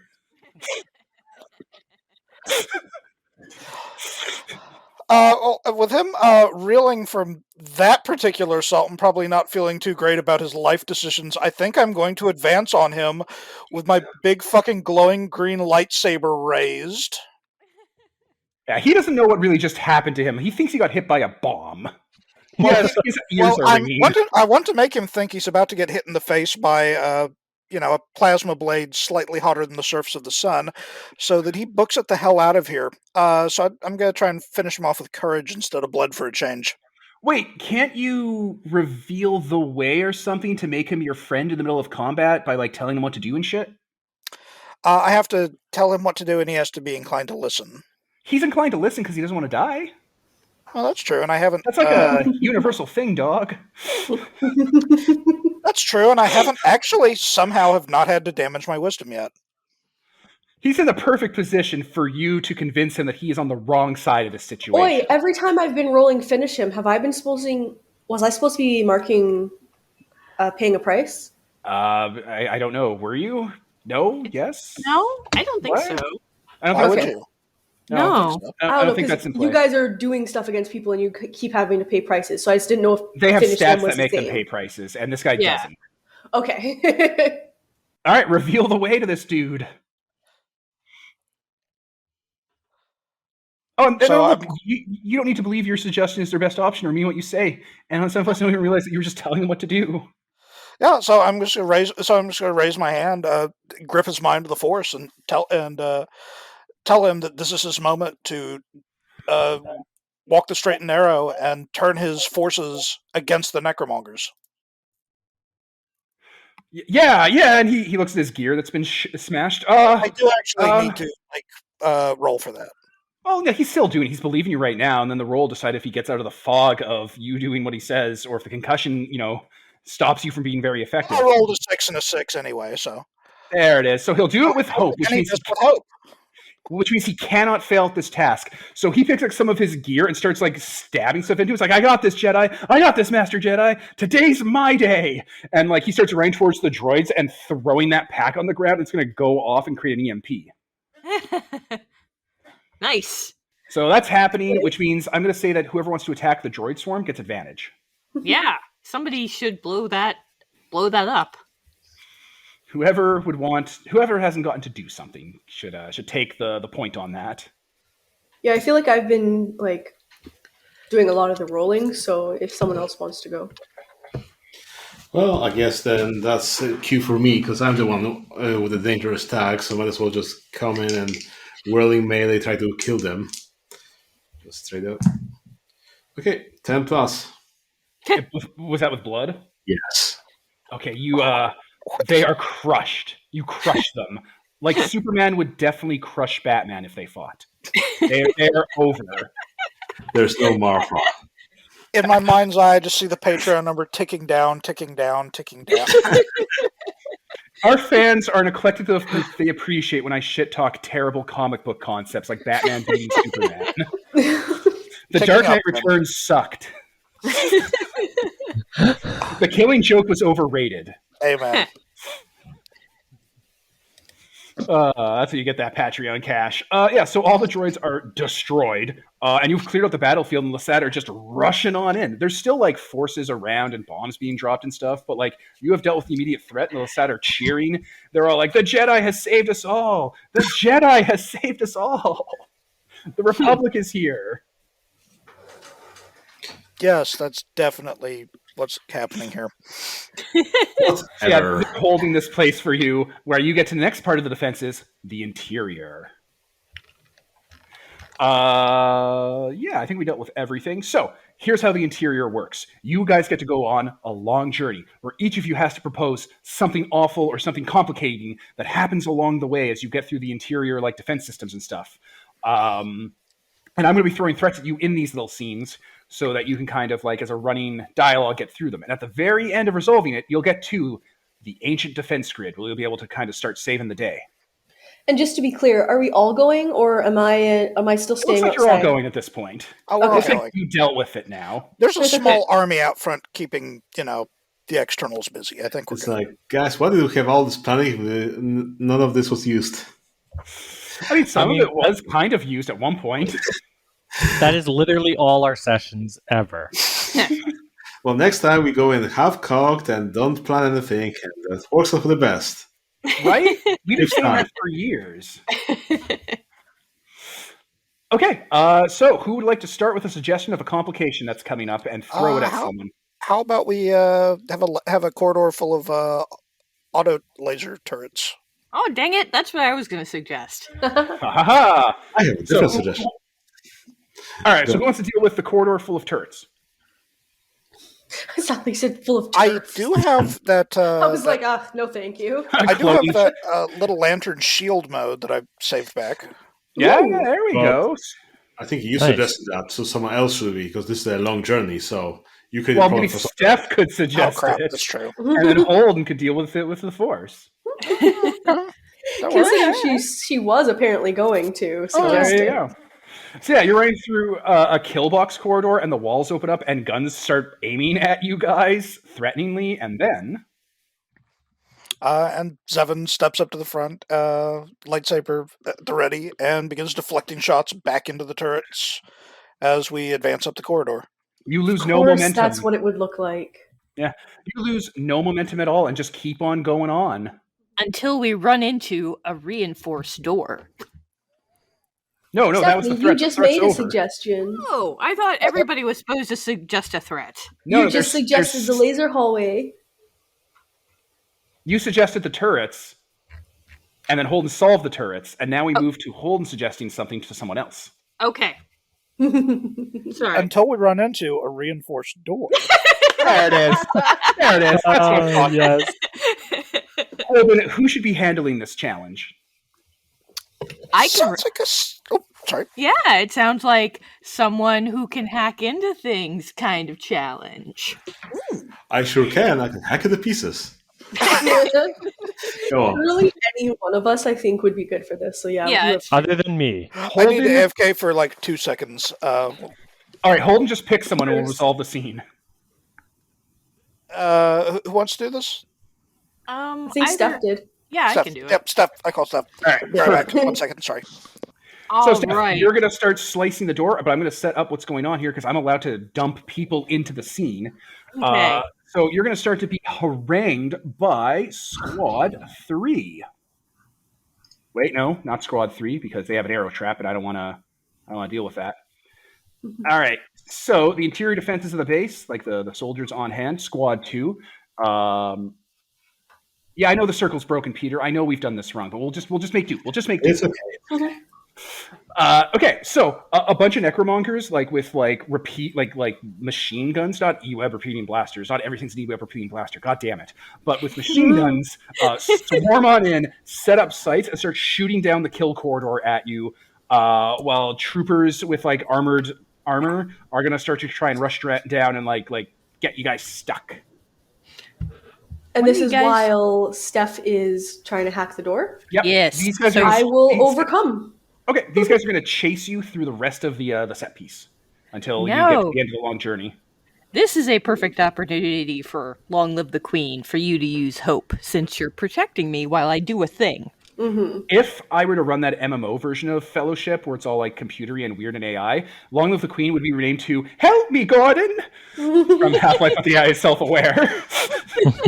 Yes. All right, Nicole. So should I do overcome or should I try to just take them out?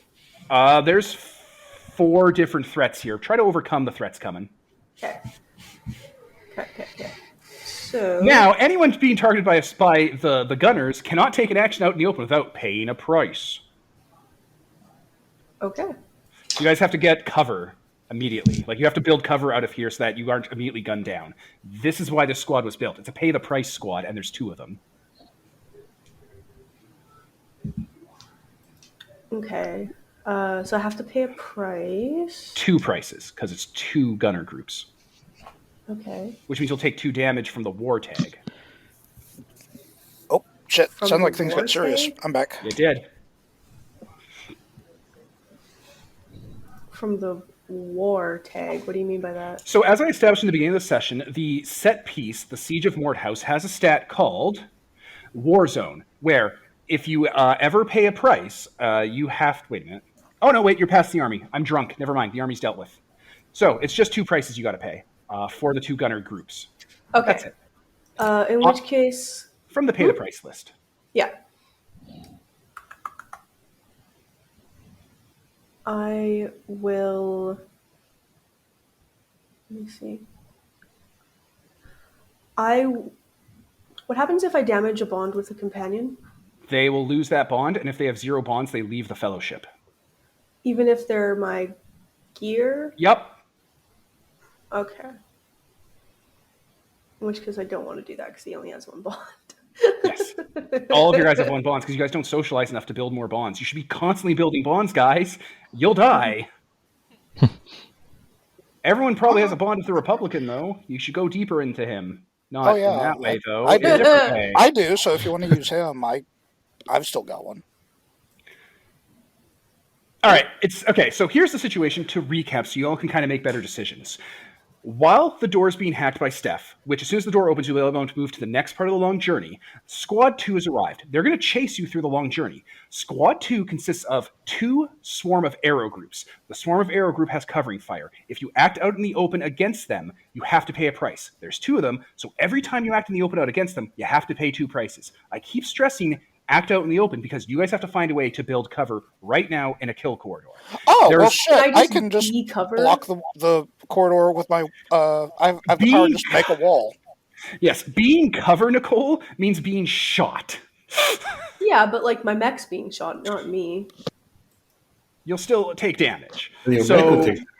You lose the fear. I literally have a power exactly designed to solve Okay. this problem. So using the Force or using your lightsaber, depending on how you want to phrase it, you have now created a chest-high wall scenario that people can get back under and fire from cover. I want to believe the cover is you swinging that lightsaber as hard as possible, deflecting shots like a madman to give people some breathing room.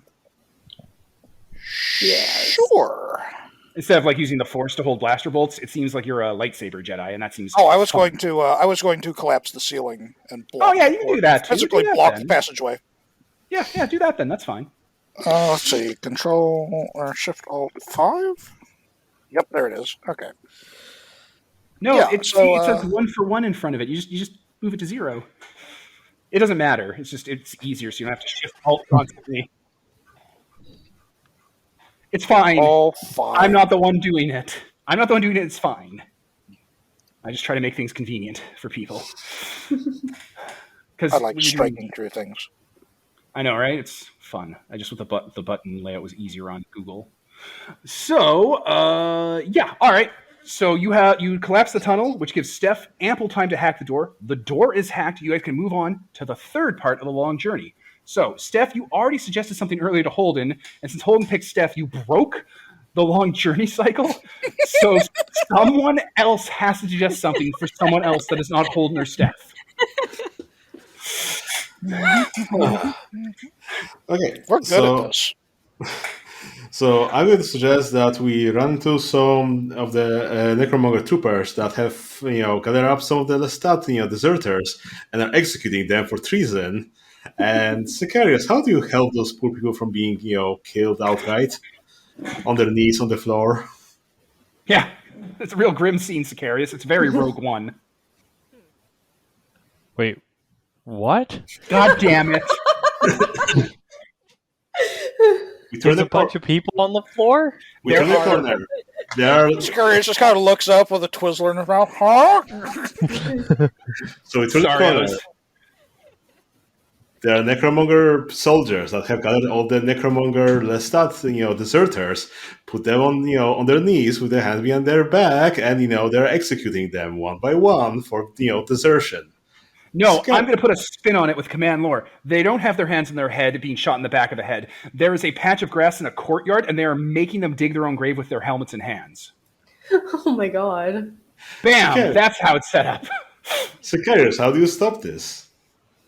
They I are mean, making them dig their own graves, Sicarius. it's not directly in our way. Gain a dark side point. No. Sicarius, I guess- I'm just Bobby Yar.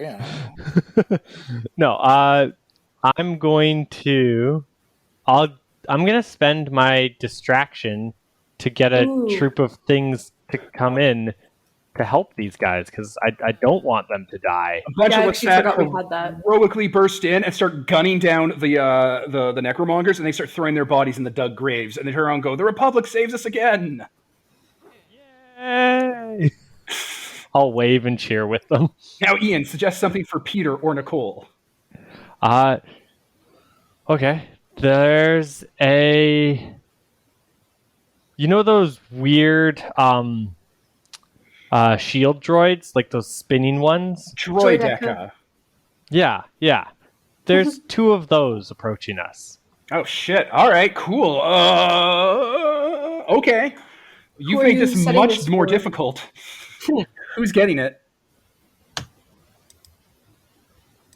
Well, it would be Nicole or Nicole Peter. or Peter? Pick Ian.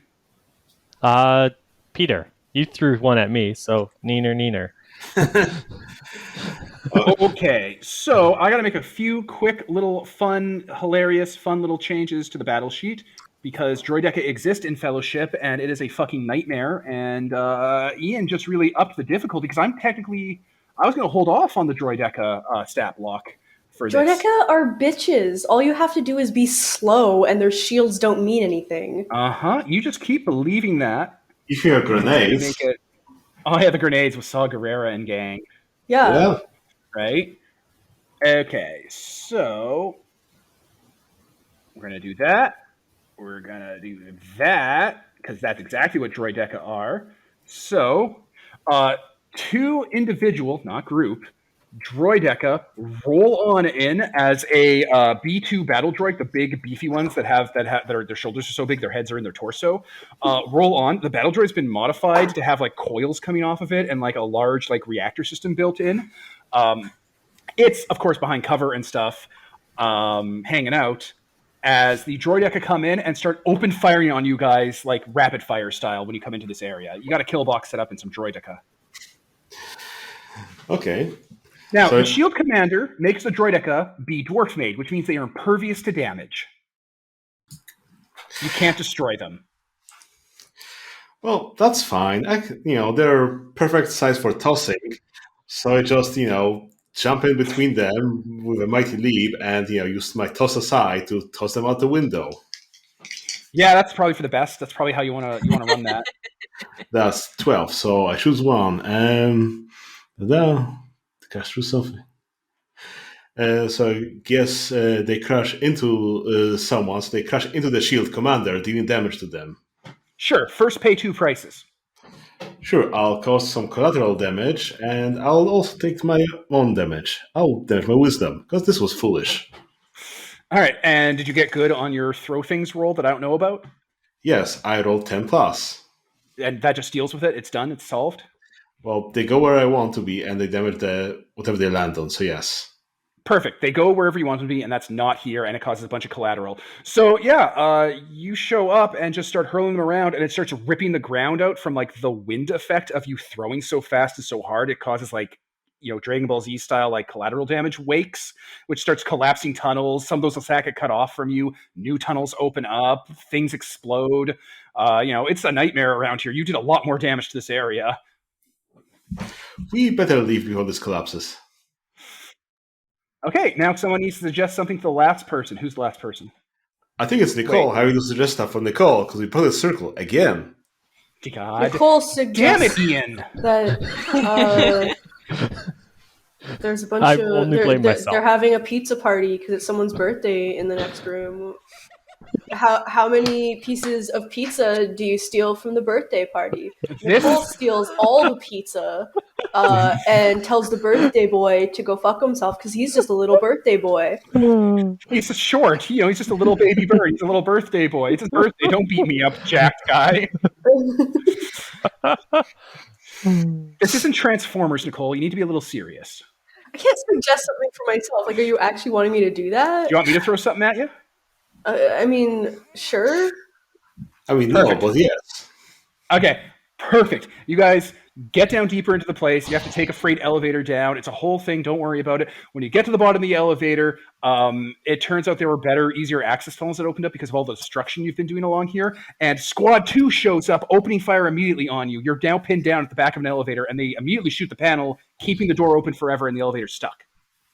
It's Star Wars, Steph. So, you have Squad 2 pinning you down. Deal with it. How many are there? There are 2 squads of machine gunners. There's one squad of elite troopers, and there's a trooper captain.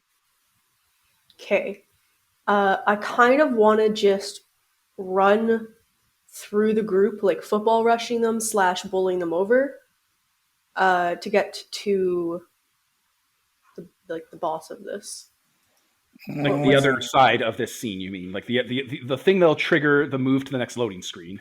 Basically, yeah. Yes. Okay, do you have any moves that let you do that without being immediately gunned down to death? I can give her protection with my shield mode on my lantern. My God, that's a good one. Yeah. So is that you like holding it with the force, or is that also you like, Oh, deflecting lightsaber. blast- Oh my god, yeah, are you on like- top of the mech deflecting Yes. blaster bolts? Yeah, that is Yes, exactly what's he's happening. holding onto the back of it, like where the No, rating no. for my droid would be. No, not holding on to the No, back. I'm surfing it. No, you're not surfing it. There's a word for this, guys, and you've all forgotten it because you've forgotten the I'm true meaning ghost of riding the Christmas. frigging mech. You're teen wolfing it. Oh my god. What? In Teen Wolf, he's a Yes. werewolf and he rides on top of a van. He's Don't so you Yeah. remember top of Teen the Wolf? van. No, I No. don't. At the end of the- Michael J. Fox is surfing on the top of a van as Oh my it's moving. Jesus Christ. Also, a dude takes his dick out at the end, and everyone sees it, but no one remembers it. Yeah, that also did happen.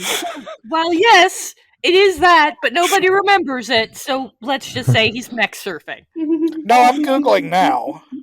No, don't Google the dick Here, scene. We don't need to Google the dick scene. Anyway, you're got your lightsaber out and you're deflecting blaster bolts. That's the armor. You're gonna just run through the scene, providing protection, which means you don't have to pay two prices. So, what are the rest of you guys doing? Oh my god, he's not kidding. About the dick or the bus surfing? All of it. It's all true. Yeah. That's literally a line from Force Awakens. All of it. It's all true. The Force. Luke Skywalker. His dick was out. That's Han Solo as an old man be like, all of it. It's all true, kid. I don't want to be in this movie. I want to die in Empire. Lordy. Michael J. Fox, the baseball game. Wang hanging free. It's all true.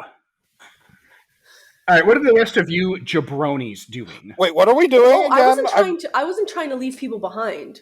Like, to be clear, I wanted to clear the way for people, not for myself. Yeah, assuming everyone else is like hanging on the back of the mech as we bulldoze through. All right, I'll let you run away from them, but you haven't defeated them, and they will come back for revenge. They'll strike back. Yeah, All right, everybody says that.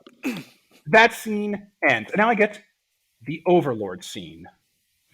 So, you guys take the last ancient elevator down to the heart of this place, and when it opens up, you are in a caldera of a volcano, because I telegraphed that. In the middle of the caldera is a large, complicated cube system with tubes and heat sinks and stuff coming out of it, boiling in the lava.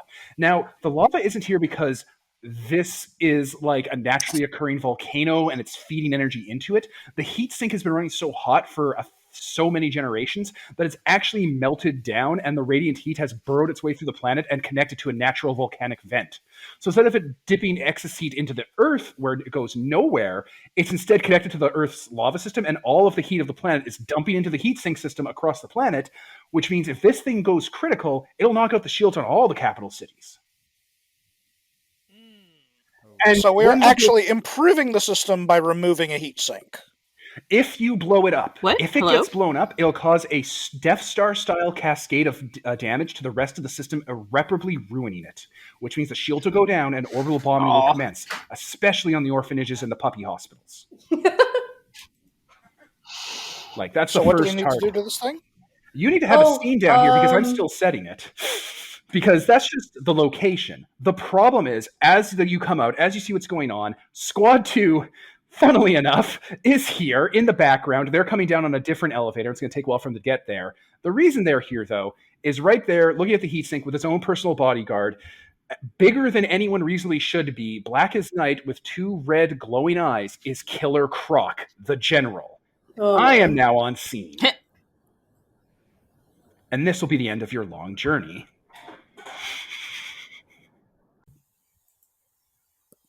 And we're back. So to set the scene again, there is a squad of Necromongers here on scene. Killer Croc is there. There are people currently working on the controls for the heatsink. The heatsink is in the middle of the volcano caldera on a raised, specially constructed Durasteel platform that is also part of the heatsink system that isn't melting because it's pumping heat down into the planet, basically. There's a catwalk. People are on it. They have scomp links on, and they're trying to get data out of it. And Croc is like staring at them, like waiting for them to give him information. Again, he's a big, scary monster. If you look up a Black Slod from D&D, he also kind of looks like that. So when you guys come in, he immediately notices you. Everyone notices you. They're like, and he just kind of ignores you and just says, "Kill them all." And everyone here is going to start opening fire on you and obeying because nobody doesn't want to, disobey Killer Croc. So I will now throw cuts at you. The cuts are everyone's going to start trying to murder you. Everyone's going to start shooting you. And as we've stated before off camera, there are two groups of swarms of arrow threats, a group of elite trooper threat, a captain threat, a shield commander threat, and Killer Croc. Now, those of you at home, look that up and put together the scenes so you can play along. So, please, tell me what's up, because you're about to get shot. I back up out of the range of fire and start sidling along the wall inconspicuously towards the captain. Okay. I am going to be holding off and providing cover if they need it. They will need it. People are opening fire on you. Like, cuts are coming your way. If you don't deal with them, they transmute through the transitive nature of matter from soft cuts to hard cuts, where you instantly start taking problems.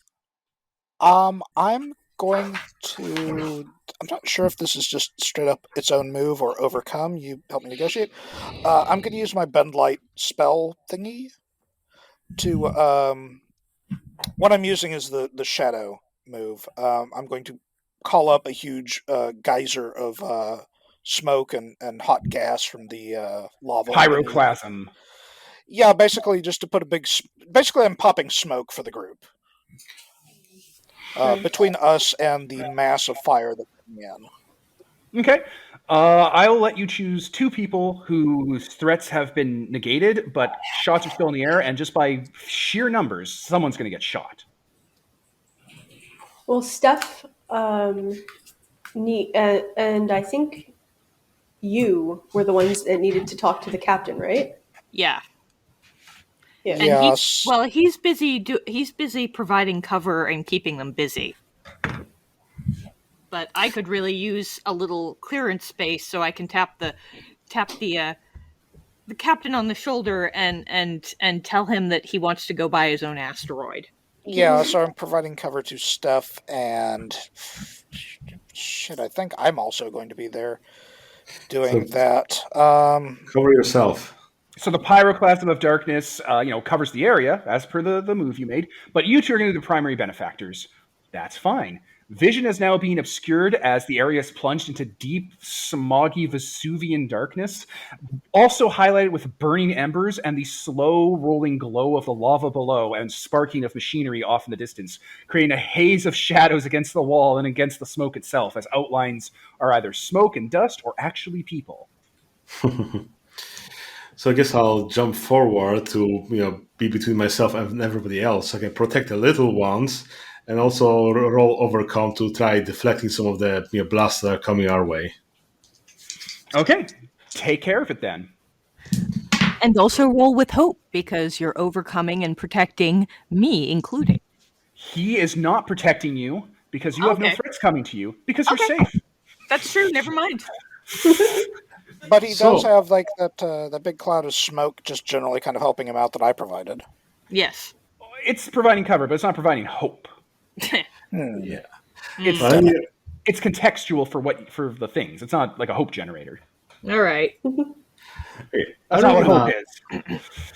I rolled a 9, but how about I do the Heart of Iron or whatever and twist the knife on me, Devon, and release my bond? You son of a bitch. All right, you're forcing me to move. I like it. Okay, so before I commit to that entirely, you know what? No, I got to do the danger at you so we can swing the spotlight. Okay, so I'm going to go erase the bond I have with you. Where did I store bonds, Devin? Did you do this in a smart way? Yes, in the very top. Shining Peak. This war will do blah, blah, blah. Let's just strike that through for now. Okay, let me go up to my Heart of Iron move, because this is when the fun begins. Let's Peel the spotlight from them and twist the knife against them. Your intention to them will use this move. The rest will act without drawing your attention. The player may force you to do this before. Okay, twist the knife. When you speak to someone you have a bond with, but you're with them, you may force them to relieve their pain. You must either pay a price, stand down and get out of your way, or attack you right now. Their choice. No, you do. You make a hard cut against them. Okay, so as you get up and start trying to deflect bolts and use your hands and the force itself to kind of twist the situation around, bring up debris and cover and stuff, you're interrupted as a massive shape appears behind you, almost as if. Not as if he's coming through the smoke, as if the smoke itself is... What? Sorry, I just realized that, we just helped the Killer Croc by putting smoke everywhere. Stats are always true. So as I was saying, not as if he's moving through the smoke, as if the pyroclasm and the deadly lava remains itself are birthing him. Killer Croc, dark as night, with eyes like black holes, appears behind you, and picks you up and turns you around in his hand using his fingers. I guess I'm in danger. Swing the spotlight. No, because I get to say shit. Fuck off. Okay. Now I thought you were done. I wasn't done. I will say swing the spotlight. I say cut. Okay. Devin's have you ever known me to be done talking? God almighty. It's been years, Peter. Years. You made a pause. Yes, because I was gathering my thoughts. Anyway, as I was saying, Killer Croc looks down at you, and he doesn't say words, but he opens his mouth, and in your mind, you start to see things. What you see is your people, not from your community, not from your tribe, but you see your people nonetheless on your homeworld. You see mostly males, and you see them being tortured and twisted and drilled into and mutilated by aliens, strangers from another world, speaking a language you don't understand, in ships you can't comprehend, with technology that doesn't make sense to you, turning them from simple, proud, strong, kind people into monsters. Monsters like Croc, monsters like the people you've been seeing gather around here.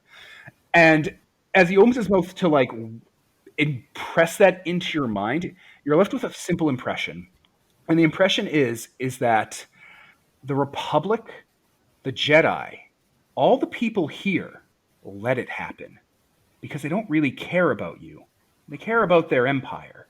You're just collateral damage. You're a sad story that they'll tell their children about to say why their democracy's so great.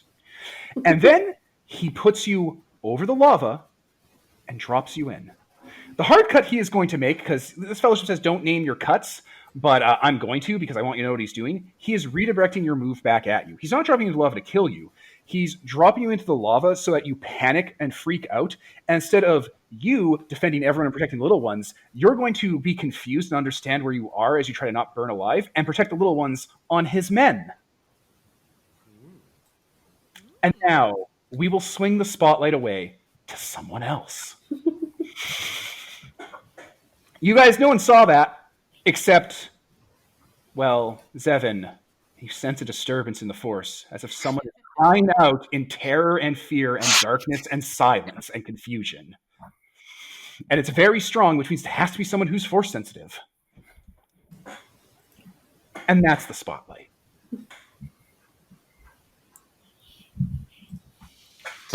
Oops. Who's next, guys? My mute button was on. Oh, your mute button was on. There we go. Go me.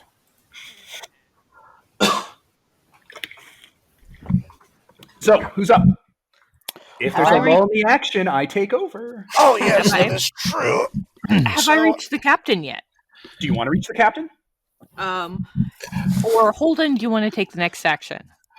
I would like to reveal the way to Shining Peak. Okay, you do that. Reaching out to him reaching out to her, with the Force to try and cut through this veil of darkness I can feel closing around their mind, and tell them, see through the lies of the darkness and hold true to what we're doing here. So, what does that move do? It gives me hope to follow that, right? If you listen, I got to roll for it first to see if it actually works. Oh, please do. That is a 9. Okay. And that just friggin' too many tabs open. Told you. So okay. No, you don't have to roll for reveal the way. They choose how to react. Oh yeah, that's right. Never mind. So Yeah, if you from take my advice at NPC. face value, you roll with hope the next time you follow it, and if you refuse it outright, you roll with hope when you do something to spite me. Oh shit. Okay. So he's basically trying to calm you. The Jedi that you were just told is a big piece of shit by a giant angry space alligator is reaching out to you with his strange structured military ways and is telling you, no, just ignore it. It's fine. It's fine. Get rid of this darkness. Don't give in to it. Just calm down. See, the worst part is I know that Killer Croc's not lying. That's how I run these NPCs. They often don't lie. They just tell a certain truth. Well, It doesn't help that George Lucas wrote this like they were a bunch of assholes. Fuck you, George. Yeah, it's really working against you. Well, one way or the other, once I act, I'll have hope, probably. One way or the other.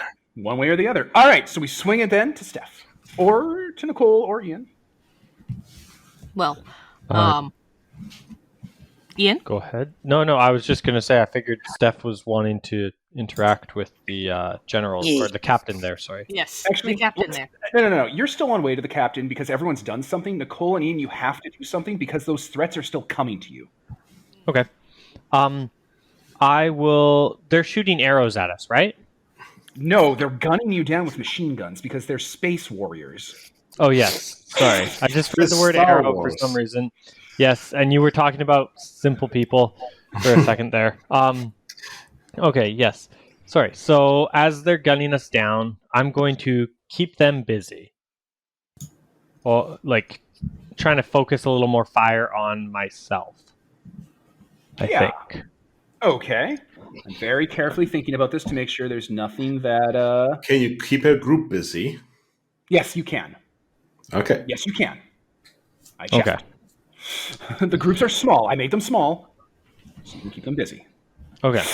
So I will be basically Sicarius runs out kind of and starts flailing and like throwing like webs everywhere. Ian, don't do Yep. it. The captain is still alive. They cannot be distracted. Oh yeah, that's why I wasn't going to keep them busy till we were done the captain. Okay. And I'm going to The move is public, so you know it's there. Yes, sorry. Then I'll overcome instead. So I'll prevent harm. That is perfect. I like it. Yes. So I'm just going to, I guess, dodge these things or try and like defend myself against the attacks coming on.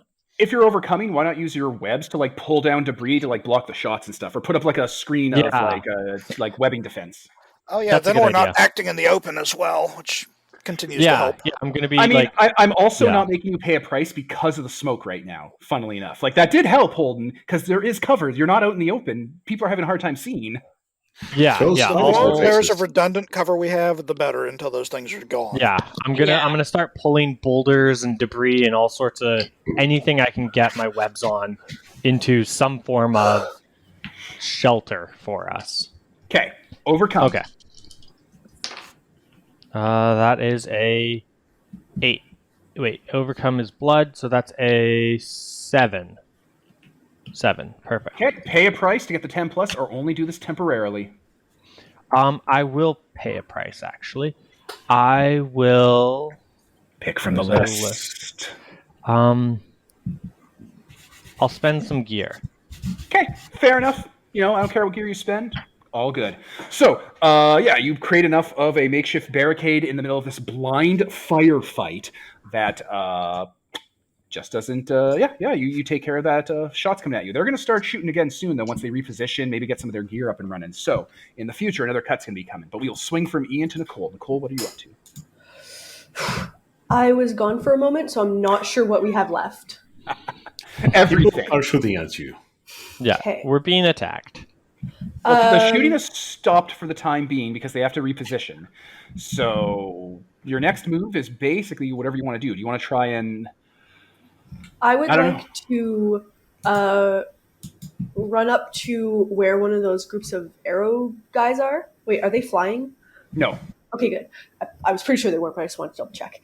And I'd like to smash the ground that they're on in order to get them to. I'm going to try to get them to fall into the lava. They cannot be separated while the captain is present. They're too competent. The captain makes all of these stormtroopers competent, and they're too competent to fall for that. And I also can't keep them busy even. Well, you can if you take the brunt of their assault. Well, no, it says the captain's allies cannot be distracted, which means distracted is different from letting them shoot you. They want to shoot you. So I can keep them busy by just letting them shoot me?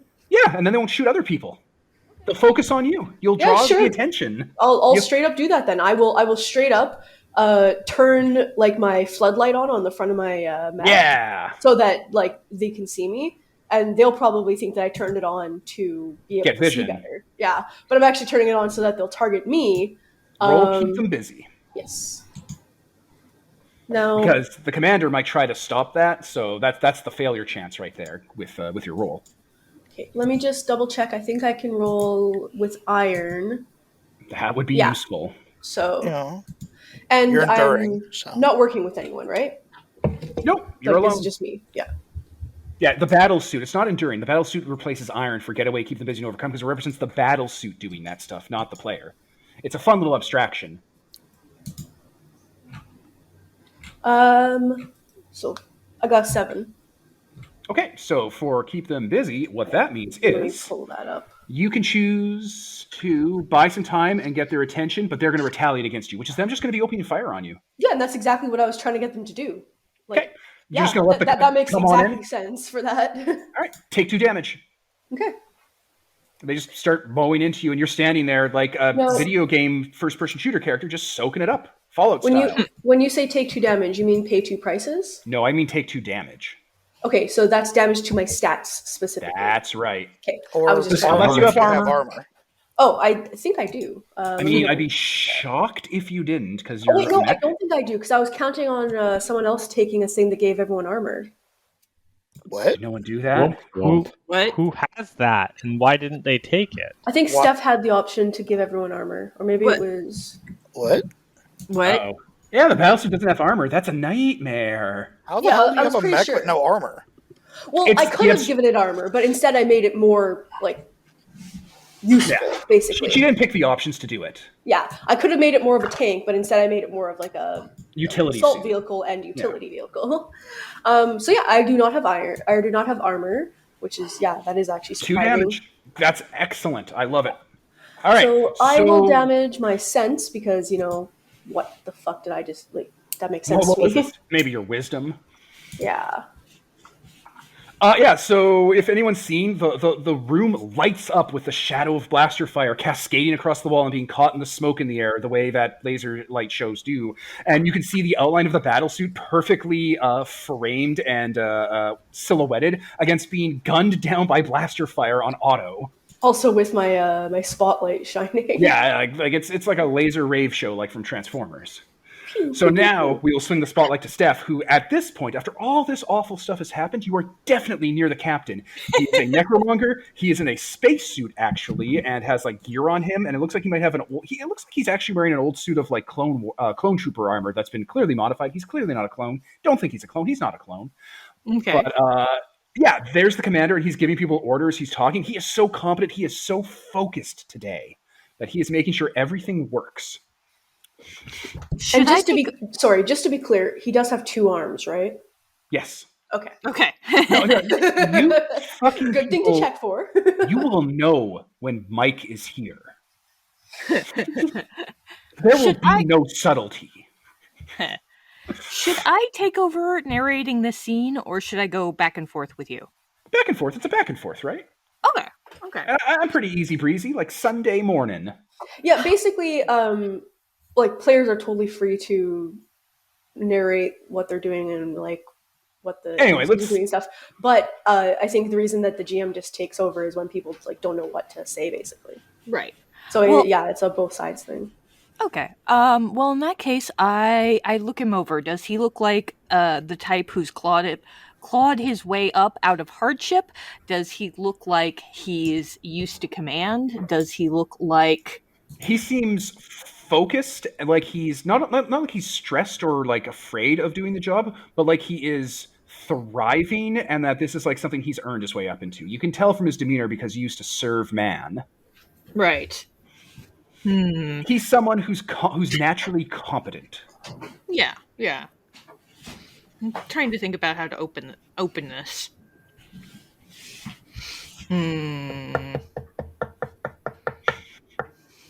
I mean, just be like, "Hey, bud, you wanna have a conversation about better options?"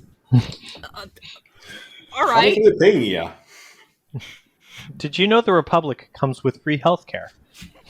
All right. First of all, let's You're not tell wasting your lies. talents on this backwater squad of an insurgency when you could be serving the greatest galactic institution in history. I will give you a freebie, Steph. He sounds British, which means he's probably Corellian, which just means he's probably from the Republic. Okay. Then I call him over. Captain, may I have a word with you? He turns, leveling his blaster, which looks like an actual blaster, not some piece of garbage with a bunch of skulls taped to it. Looks over and levels. Stand down, Clanker. I am not armed. I merely wish to have a word with you. Well, you're having them now, so let's see. Your talents are wasted here. These people don't appreciate you, and you are obviously far more competent than anyone else in this room. All right, you've buttered my biscuit, but when am I going to get the cheese? I'm sorry, but I just pictured like the robot's chest opens and it just like credits pouring out like a Vegas slot machine. No, I was picturing a cheese platter. No, guys, what would come out of Steph's chest is the most valuable thing in Star Wars. It would be the orb from the end of Phantom Menace that Amidala gives Osnath. Peace. Wait, stop. I forgot to And as mention... he's considering it, Chewie's medal tumbles out after it. You know. I actually have one of those orbs. Yeah, I have to point out, Steph actually has one of those orbs. It's on her character sheet. And I have to remind you, Steph, that orb, like, it's part of the Heir's book. It lets her get access to anyone. Steph, you open this conversation by being like, let's talk and present the orb. It's a universal thing people respect. Just, let's rewrite this. Can you just approach and show him the glowing orb? Hey, bud, what do you think of this? Yeah. Have you Like seen what my you orb see? today? All right, so middle of the firefight, he's commanding, he's British, he's clearly, one of those Star Wars actors, and he turns and he's like, "What do you got, Clanker?" And you're like, Your competence is wasted here. How would you like a ticket out of here and into fame and riches? and then you And then present the orb? Yes. Goddamn, just present the orb. Yes, I'm present the orb. To say, you could have walked up to him and just taken it out, and he'd be like, "You have my attention." Like, that is a valid use. That's a You power had my interest, but now you have.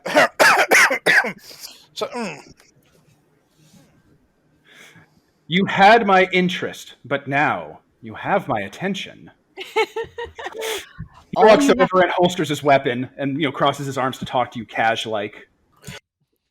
And so I butter him up with telling him that his competence is wasted here and that he's obviously the most talented person in the room and all of these credits could be his. All he has to do is walk away.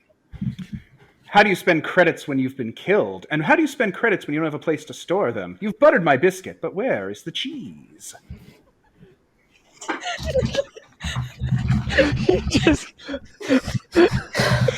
I'm sorry. I have this lovely barf scarf. I have to point out, this is how I think British people talk. Oh, damn, you've seen Downton Abbey. I have. The fact that you've seen Downton Abbey and still think that that's the way British people talk.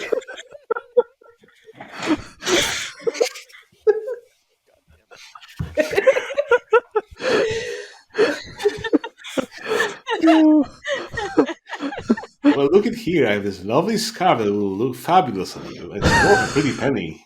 Well, and I tell him that I can guarantee his way out if he's willing to work with us and guarantee his way back to the Republic. Killing Can teenage... Oh, no, just let me... He looks at your offer and goes, "I'm tired of killing teenagers on backwater planets. I'd rather go back to the Republic and become an admiral." You've got yourself a deal, droid. You've got yourself a deal. What do you need me to do? All I need you to do is to escort me to that shield Shield provider. tech. Shield Shield tech guy. Shield Maiden. Literally shield tech. The And word shield tech. and the Republic is all yours. Very well. Let's take a stroll, shall we? Excellent. Thank you, Captain. Let's have ourselves a mid-pyroclasm constitutional. And he will begin to walk you over to the shield guy. All right. Also, well, you I forged pop a bond out- with him? Yeah. Great, perfect.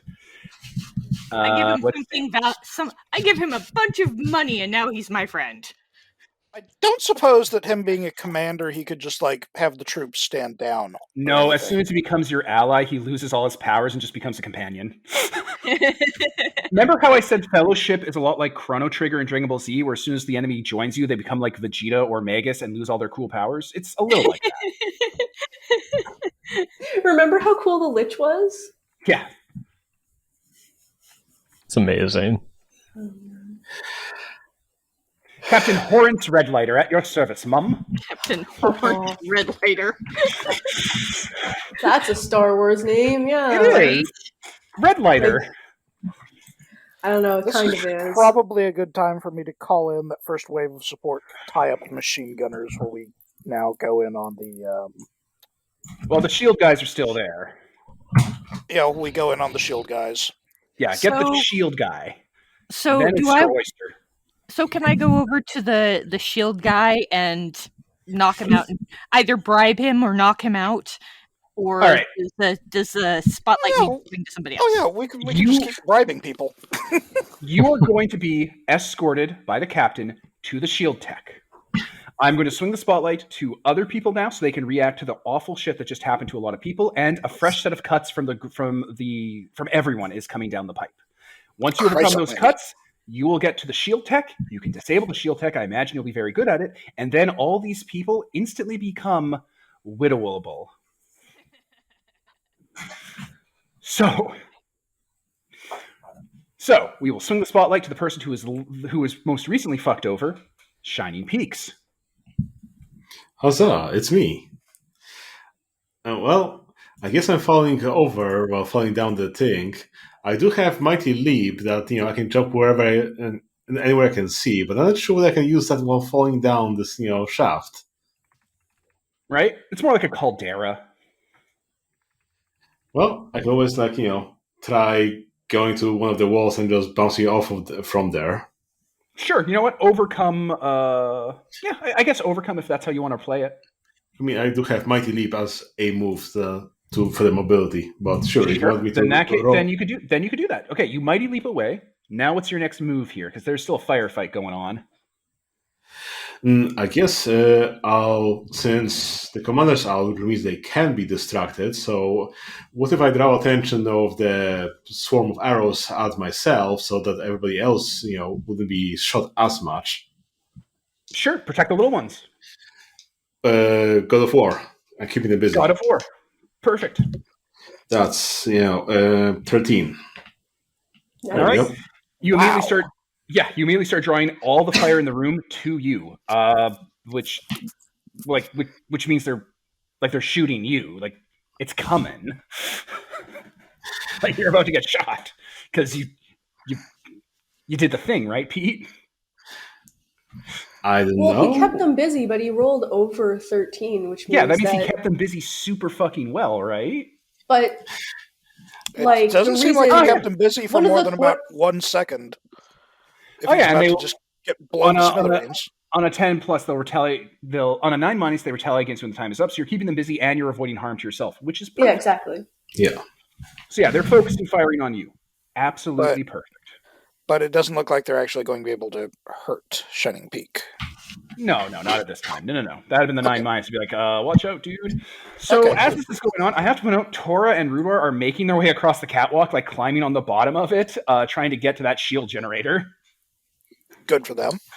Don't Just get throw that caught. out there. People are doing I'm worried stuff. about what they're doing.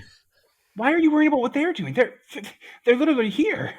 I'm worried about what Killer Croc will do to them. Yeah, I would No. I would love to get some of our people in to tie him up. Okay, Well, where is Croc though? Where is Killer Croc? Croc? He's Where's probably Croc? disappeared. We don't know. In the Where? Vorhesian space? Yeah, he's Vorhesian conveyancing himself to the most vulnerable. Oh, by the way, there's a second half of Vorhesian conveyance. Garza Ambrosia Addict. You can always keep Killer Croc busy as if you rolled a 10 plus by acting like solitary, vulnerable prey, like a last girl. So, like, run away, trip like you twisted your ankle. Oh, You know, rip no, your I don't skirt want a to be little. here. Lose your glasses. Sicarius, lose your glasses. You have like 6 pairs. there you go. Make out with someone. So that's a great way I'll to tell bring. you what I'd like to do.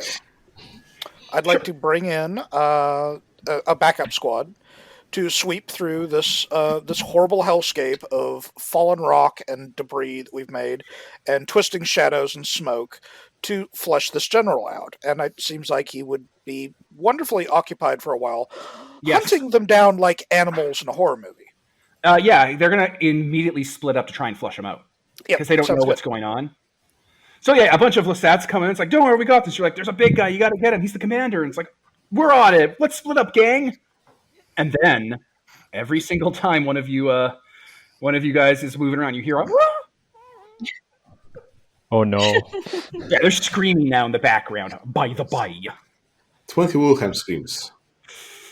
Yeah. So yeah, you did that. You called in your dudes. You're keeping them distracted. Is anyone else And doing well, something? that's Yeah. Or do you want to do something? Go ahead. Let me pass it in with a note that I'm trying to stick with Kim. Oh, Okay. Okay. trying to communicate Like, with I can walk and operate a communicator at the same time. Yeah, you could call them on your goddamn phone, which is also a woman's shaving package holder. True fact. The prop for the communicator is one of those holders for women's razor blades. Mm-hmm. Like the kind that stick onto the side of a shower. Yeah, like that's what the prop is, guys. Mm-hmm. Interesting. Anyway, what's Okay. going on? Who's going? I'm gonna go. We have a little bit of a break. It sounds like at this point. You do not. There's gunfire Okay. everywhere. People are dying. Okay. People are screaming. Okay, You're in the perfect. middle of a nightmare. Perfect. That sounds good. I will continue to overcome harm, then continuing to pile more rocks and debris, getting more like little bunkers of shelter for our troops as they file in and get killed off by Killer Croc. Okay. Sound fair? Go for it. Yeah. 7, 8. Perfect. 8. And I will pay a price. Can I damage my companion to pay the price? Look at the pay the price list. It's one of the I don't options. think- Damage somebody you Is have it? bonds with and erase one of those bonds. So they take a damage to one of their stats and you lose a bond. Oh, no, I don't want them to lose the bond. They only Well, have one bond. that is the But- price. Okay. That is your price. doll. Then Make better bonds. I will take a damage then myself. Good. What are you damaging? Not blood. Damn it! Don't tell him that. Grace.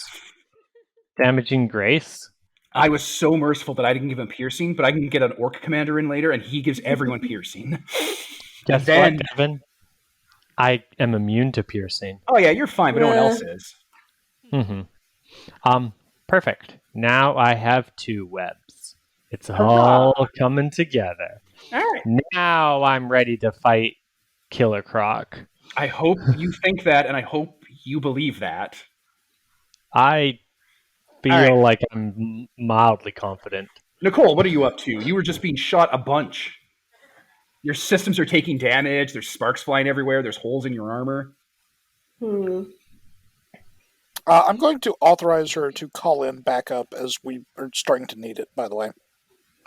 Oh yeah, do you still have my backups? So yeah, what are you going to spend the backup on, Nicole? Just keeping Killer Croc more distracted?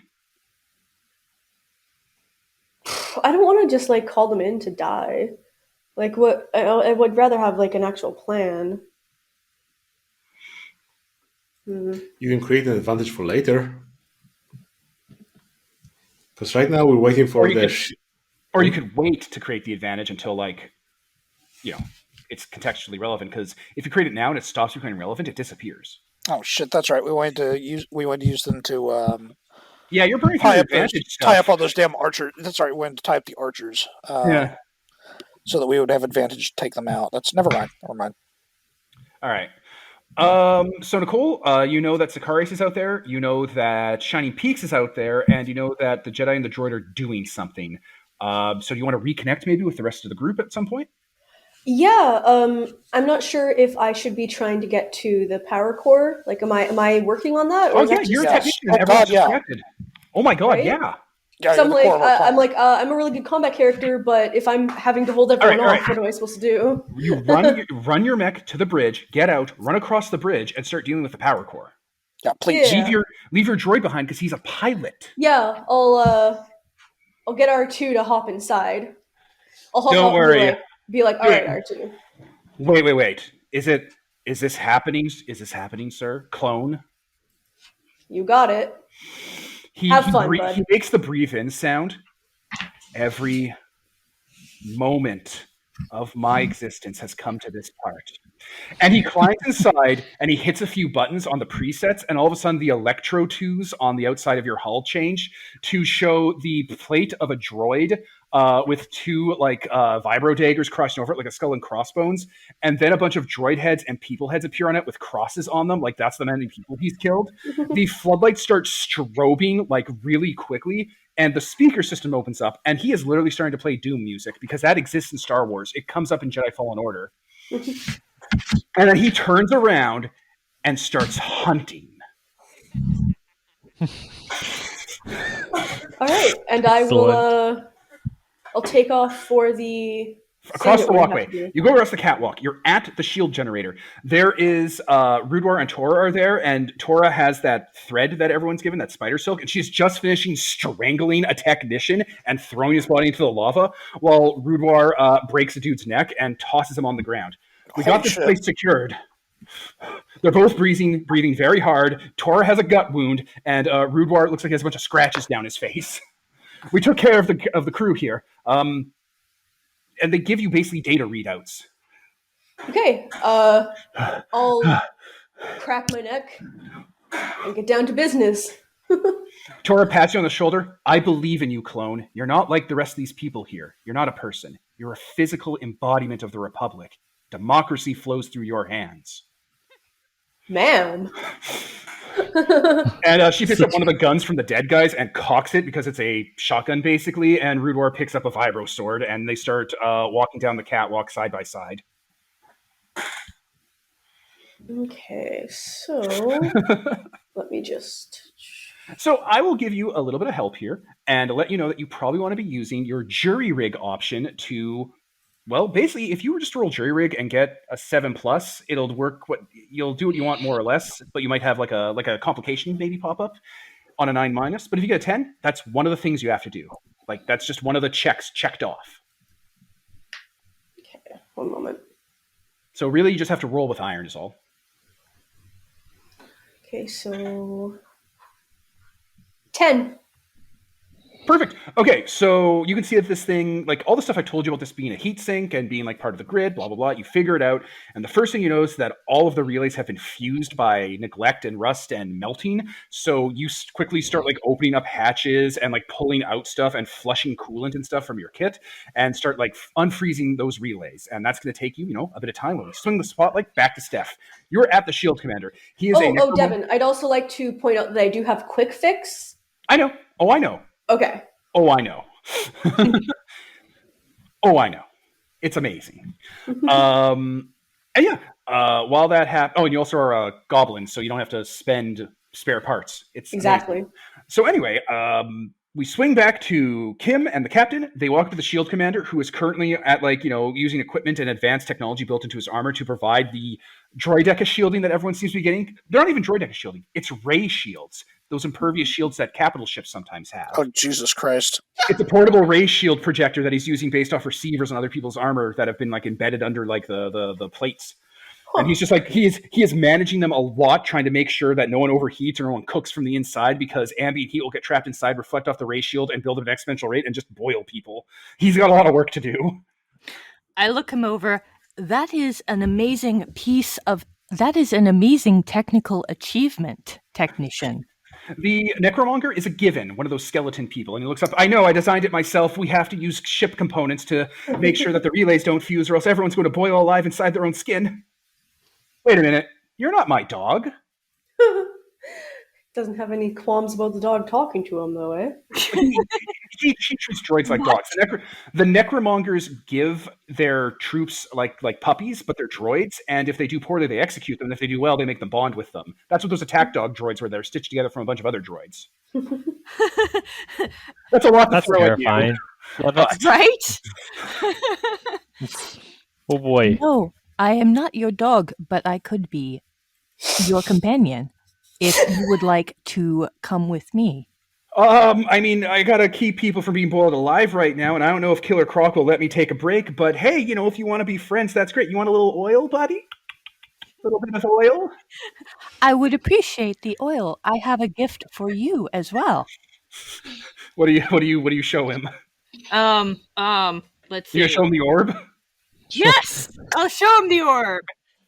Wait, you have to rephrase what you just said then, because it sounds like you're going to give it to him. No, she doesn't have to rephrase anything. It's fine. You show him the orb, the universal sign of him being like, well, now you have my attention. You're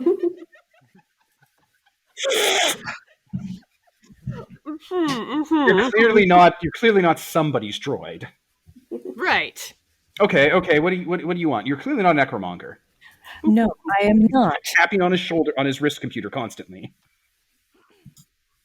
I believe that we could appreciate your technical talents much more than the Necromongers ever could, and you could be put to much more interesting technical problems than they would have use for you. Okay, sure. But what about my family? Can you help them out? I absolutely can. What do you need to help them?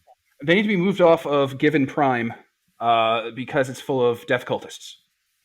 I have a ship and I have money. We can make it happen. All right, give him something precious and you got him. All right, I'll give him another something precious. Is her word that she'll save his family enough? It's part of his NPC loyalty mission portfolio. It's a thing you'll want to do later to strengthen your bond, blah, blah, blah, blah, blah. Neat. Yeah, that Well, dude isn't I'm really gonna- have wired into our ship in a support position. Anyway. Right? This keeps dipping into 40k in like really unsettling ways. So he is a Given shield technician, but his title is GS Tech Cormorant. GS. I have it written on the NPC section on the scratch pad if you want to copy paste. That's a type of bird, right? I don't know. It's a word that popped into my mind and I put it down. I don't know what I say all the time. Yeah, cormorant. It's a type of bird. I don't know. I probably learned it from Tron or Exalted at one point because they always have weird names and things, and I just ran with it. Control F, the Tron Legacy script. Does the word cormorant show up? I don't know. Okay, so the Shield Commander quits being a Necromonger and immediately joins up with you guys, which means the Necromongers no longer have shields, and that Doom music gets a lot closer and screams start picking up. Well, that would be my cue then. Yes, you guys are all free to murder now. Just So, like pull the smoke in and then dismiss it like Aang does in Avatar. Yeah. Do it like that, was a man. move. Yeah. So can I use a spell and a move? Yeah, the spell is just gear. It is a move. You can do multiple moves. It's more about the result, right? So yeah, if you just spend flash, you can clear out your dark. That's fine. They cancel each other out, just like in Final Fantasy, or just like in, I want to say, Persona. Yeah, I was going to just pull up a huge superheated blast to just throw that entire cloud of smoke up into... I'm correct that the machine gun squads are like up on an elevation above us? Oh, absolutely. Yeah, so I'm going to just kind of throw that up there to send them reeling, and then try to use the force to rip the entire floor out from under them and send them spilling into the lava. Sure. Wait, what was that? What's spilling into the lava? Are you killing people? Sorry, I might have. I was reading exactly as that part came in because I'm always reading. Yeah, Actually, he wants I to could- try to kill them, but Actually, give me 1 second to look at the finish them list. Yeah, you can drop him in the lava. Get rid of one of those threats. Oh, Shield Commander and the Captain are no longer present. Yep. Yeah, it's that, or I could just use that same move to just funnel enough heat into that alcove they're firing from to force them to retreat. Then I could finish them with courage. All right. You're going to do the first thing where you flashbang it out. That happens. All right. The reason I say it like that, like a monster, is because when the smoke clears, when all eyes are on the battlefield, everyone can see what's going on, something is made abundantly clear, Jedi. That Killer Croc has chosen to damage his Vorhesian conveyance stat and deliver a hard cut to you. He is there in front of you when the smoke clears, like directly in front of you, looming over. And all he does is lift his hand very casually, and with a speed you weren't sure he had, hits you as hard as he can directly in the throat. Yes! So, you go backwards with a throat punch from a dinosaur.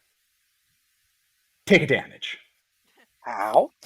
Well, yeah, I'm going to hit the wall and knock a fair-sized hole in it, I believe. Yeah. At that point, you realize that you're bleeding a little, and Croc opens his hand to show some sort of multi-legged spider with a human face on it that's screaming, and you have bite marks on your neck, as I reveal a fun little thing I have access to, the poison trap. Yeah, we're going there because I am sick of y'all. So where the hell is my armor? So this was a secret trap, which means I was allowed there it to is. keep it from you. You have been poisoned with snake venom because you've taken damage from a dangerous enemy. The only way to fight this deadly poison is for you to devote every fiber of your being to it, Jedi. You have to use the force to kind of force it out. For the rest of the scene, you have to damage a stat every time you roll. so I guess you just don't roll and you don't take damage because you're devoting all your attention to it. You got to find other ways, or you take a damage. Sick, right? Yeah. Just Croc, keep me. Croc smiles at you as you feel the white hot burning fire start to go through your veins, and you start to hear sounds, weird sounds. You start to hear like respirators beeping and people talking in a hospital. You hear someone screaming, but their lungs are out of air, so it just sounds like and it just doesn't stop. And every once in a while, when you see flashes in your vision, for a brief moment, you can see a Kaminoan hospital, a clone trooper helmet, an organ like bin for like a doctor, and just like the sound of cutting and beeping and work and stress. And Croc opens his mouth, smiles, and turns his back on you. And he throws that spider in the lava. Oh, that's right. You get to keep the spotlight as long as you want. Okay. Oh, yeah. So he turns away from you, throws that spider in the lava, and stalks off. Now that you're in trouble, we will swing the spotlight away from you. You did clear out the blast, and I'm so sorry, but that's Croc. He does shit like that. What stat did you damage, buddy? Was it blood? No, it was just my armor. Okay, because if you damage blood, I heal, and I can heal back before using conveyance and do that all over again to someone. Yeah, that's not happening. So, you guys all saw that because this is now a brightly lit room, and you can see where everyone is. The Jedi is clearly sick. He has, like, blue and black things going through his veins rapidly. I'm going to look at Shining Peak here. Yes. Because you have healing, right? I mean, yes. But, that's not something I can heal right away. Something. Well, no one knows that. Yeah. You can Oh, look wait at a Shining second. Peak all you want, but no one knows anything about anything. Yeah. So someone Okay, take an like- action before it lulls. Yeah, like if Shining Peak doesn't like take action, I'm gonna like run over to. You're working on the generator, and your armor's over there killing people. Oh, sorry, I thought I was done that for some reason. I forgot I was still in the You middle gotta of do it. 2 more fucking things. Also, you have to pay a price for interacting with the shield generator, so pay a price. I knew I'd forget that. Yeah. Oh, and I should So- note that the point of that whole big flash was to give advantage to whoever is going to mow down the Yeah, archers. you know what? I'll let that get through because that's good. No, That's the fair thing. with the pay a price, Pick from the it's- list. and then exit off. Yep. Really, there's only been 2 prices paid this entire session. Yeah, you guys have been real shitty about it. See. Both by me.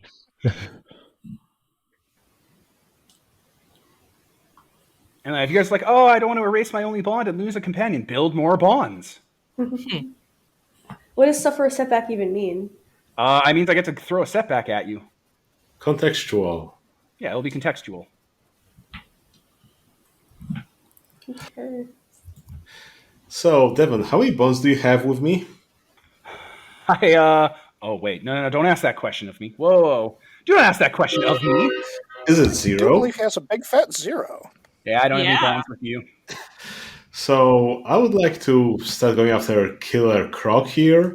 I'd want to create an advantage with my Republican, crossing off his Batman to, do whatever that stat does. And Sure. So you look at the Republican. The Republican is there beside you. You realize he's been following you the whole time up until you fell into the volcano and came out. Okay. Like, when you look behind you, there's dead Necromongers behind you that he's been killing. They have, like, ice shards in, like, their head or their throat or their heart. Oh, good He's of been you. killing people that have been sneaking up on you this whole time. Perfect. So I'm just, pointing him out, the Killer Croc. Okay, we need to take him down. He And- nods, and the droid arm, because that's what Badman is, makes a salute that he can't see, and they both draw their weapons and start charging Croc. Yeah. How he charges Croc is ports on his suit, vent like plasma and that Bacta goo that comes out of him violently. So he starts running, falls onto his back, and slides leg first at Croc, opening fire at him, shooting him as he was smugly walking away from the Jedi. And Croc does not know what's happening because he's being shot with ice lasers. Like, this is a fucking Metroid game, and he's Craig or Crad or whatever. Yeah. Craig Moore, whatever the big fat lizard monster is in Metroid. So Craig. if that gives me an advantage, then I'd like to finish them. Sure thing. You can totally do that. Go ahead. I'm definitely not going to do something real quick to preserve my general. Like, Hey, what? Did you say I had to pay 2 prices? You have to pay a price, one price. 1 price. Okay. You have to fix the generator 2 more times to save this scene. And each time I'll have to pay a price. That's right. What happened? Oh yeah, it just refreshes, right? That's right. Okay. So, you're going to turn on Croc. What are you doing? What is your plan to deal with Croc? Well, I'll pay a price by losing my weapon, which is the boulder I found. As in, I tear up a piece of this scaffolding I'm on right now and just hurl it at him. Hoping that, he'll just, grab that and toss it aside, and I'll be jumping right behind it just to deliver the killing blow on him, hopefully. Okay, all of that starts to happen. You jump behind him, you're going to deliver the killing blow, and you, what are you going to do? Throw him into the lava, probably? Oh, something like that. Yeah, sure. Or put your hand into his chest cavity and pull his still beating heart out? Yeah, let's do that. All right, so you trick him, you get way too close for a Force user, and you're about to do it when he opens his mouth and it snaps almost at a 45-degree angle, and miasma pours out at you, and inside his mouth you can see a skeletal face covered in spikes starting to slowly crawl out and just put its finger to its mouth and go, shh. I'm going to spend my powerful special attack gear option that Killer Croc has to hit you with Heart of Iron. You instantly fail. So, did you have another bond with me? I have a gear option that lets me do a Heart of Iron on someone even if I don't have a bond. Where was I? Okay, so You get hit with another Heart of Iron. You fail. He gets the spotlight. You immediately lose like the momentum you had as Croc grabs you and grabs the Republican and is going to hurl you to the. No wait. I gotta do something better than this. To get rid of you because you're a nightmare. What can I do? I had an idea earlier to really fuck you guys over, and I gotta think of it quick before you guys recover momentum. Yes, I know what I'm going to do. You get shushed by the Overlord, and Killer Croc just bats you away. And the hard cut that happens is his comm system kicks in. He looks at the generator. Oh, is that all I have to do? Because I'm going to unveil an unwelcome truth. He just learned what he has to do to win this conflict. Fair. So he looks up, looks at you, looks at the generator, and says on his comm link, drop the ships on Mordhouse, charge the hyperdrives, and smiles. This is the new problem I'm going to throw to you guys. Every single Necromonger ship in orbit is now aiming their vessel at Mordhouse and are charging their hyperdrives to ram Mordhouse and destroy this heat sink. You do not have a lot of time. Oh boy. I'm going to keep Killer Croc busy so that. Oh, and Peter, you paid a price, right, for daring to stand against Croc? Yes, I spent my boulder. No, I'm good. I just wanted to know. Yeah. Do we have to pay a price to act against Killer Croc? Yes, Oh, yeah. threat to the world. Yeah, no, that's okay. Yes. I'm headed straight to the heatsink with the tech in tow, and I'm going to use some of that shield technology on the heatsink to speed up the process. That is an excellent thing. The shield tech will start to work on it quickly. Like he starts like, oh god. No. He's looking at me. Oh god, guys, you guys are acting out in the open. Pay 2 prices. Who? Aren't those guys still reeling from what I did to them? They have advantage on them. No one is taking that advantage. No one is finishing them. Somebody, I beg you, finish these guys. Rid ourselves of these meddlesome priests. Yeah, the reason I haven't been is because I'm doing the generator stuff. And pull out your rifle and shoot them. But Yeah, because my tech is working on it for right now. I can finish them. All right, someone do it before you all have to start paying 2 prices. I'm gonna finish one of these groups, one of these swarms here. Good. Okay. I'm glad. I hope you do.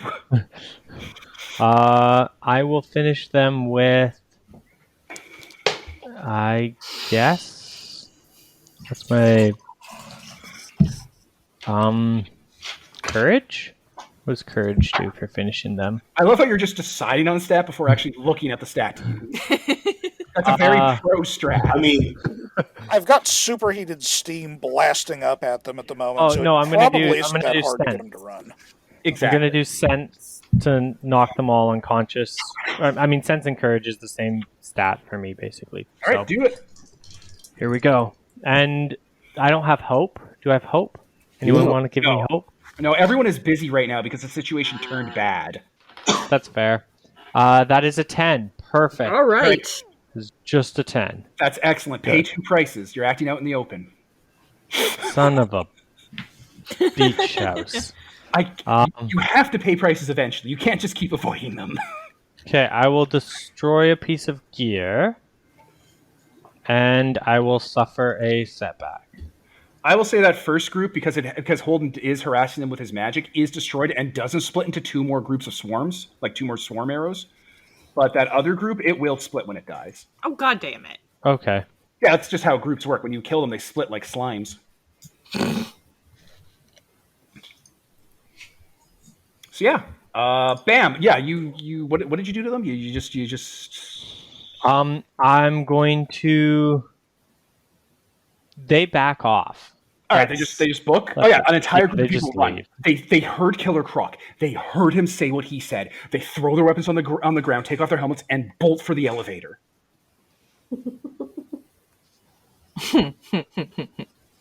They are out of here. Okay, so Steph, if you want to get to the generator, you got to pay 1 price from the last swarm of arrow group there. They do still have advantage on them from what Holden pulled, so anyone else can finish them. So I can't fire while I'm moving, can I? What? Of course you can. Who cares about moving and firing? This isn't D&D. Okay. Well, then I will attack them while I'm moving towards the generator. Did you not see the Republican do that whole Tony Hawk, his own slime trail jetpack sliding all over the place? And do I have an advantage on them or not? Yes, you do. Holden gave advantage on both of them. Okay, well then I will try to fire at the rock above them, so to bury them in rubble and knock them out. All right, that sounds merciful, unless they get covered in lava. Okay, let me find my dice roller. Or unless this place gets orbitally bombarded. Well, that way I can use sense, which is one of my strongest stats. Yep. All right, 9. Okay, you damage their stat, which will split them like slimes. And God damn it, come here. Yeah. So now you have 2 swarms of arrow soldiers left out of that fire team. The rest are buried under rubble. Okay. Has an unfortunate side effect. Wait a fucking second. That puts us in deeper shit. I know. Yeah, go fuck yourself. It's a nightmare. So yeah, 2 of them are left, and they are ready for bear, and they split up and start trying to strafe you guys and shoot at you and keep covering fire down. Oh, and pay a price has been set. What prices did people just pay? Did someone suffer a setback? I suffered a setback. I suffered a setback, and I suffered a setback. You suffered 2 setbacks? No, you got rid of gear and suffered a setback. Steph suffered a setback. I suffered a setback. Here's the setback, Steph. Yeah. I'm sorry. Your technician, he is working furiously to get this thing up and running, to get the shield up so that he's trying to start doing the work, when all of a sudden Croc runs across that platform, leaps over anyone in the way, bites down on that guy's arm, throws it into the lava, and then leaps to the other side laughing. The guy's like, and then he starts falling on the ground and seizuring. As I spend my other last gear for the traitor. Use this to make anyone in the scene who is not part of the Fellowship become possessed by a Force Spectre, complete with a dramatic moment where they reveal their gnarly monster makeup and cause trouble. Killer Mike has entered the chat. Oh God! Yeah, we need another distraction down here, or 4. Yeah, he turns to you, Nicole, because you're right there at the generator, and he looks like Killer Mike, that fucking guy from the Event Horizon.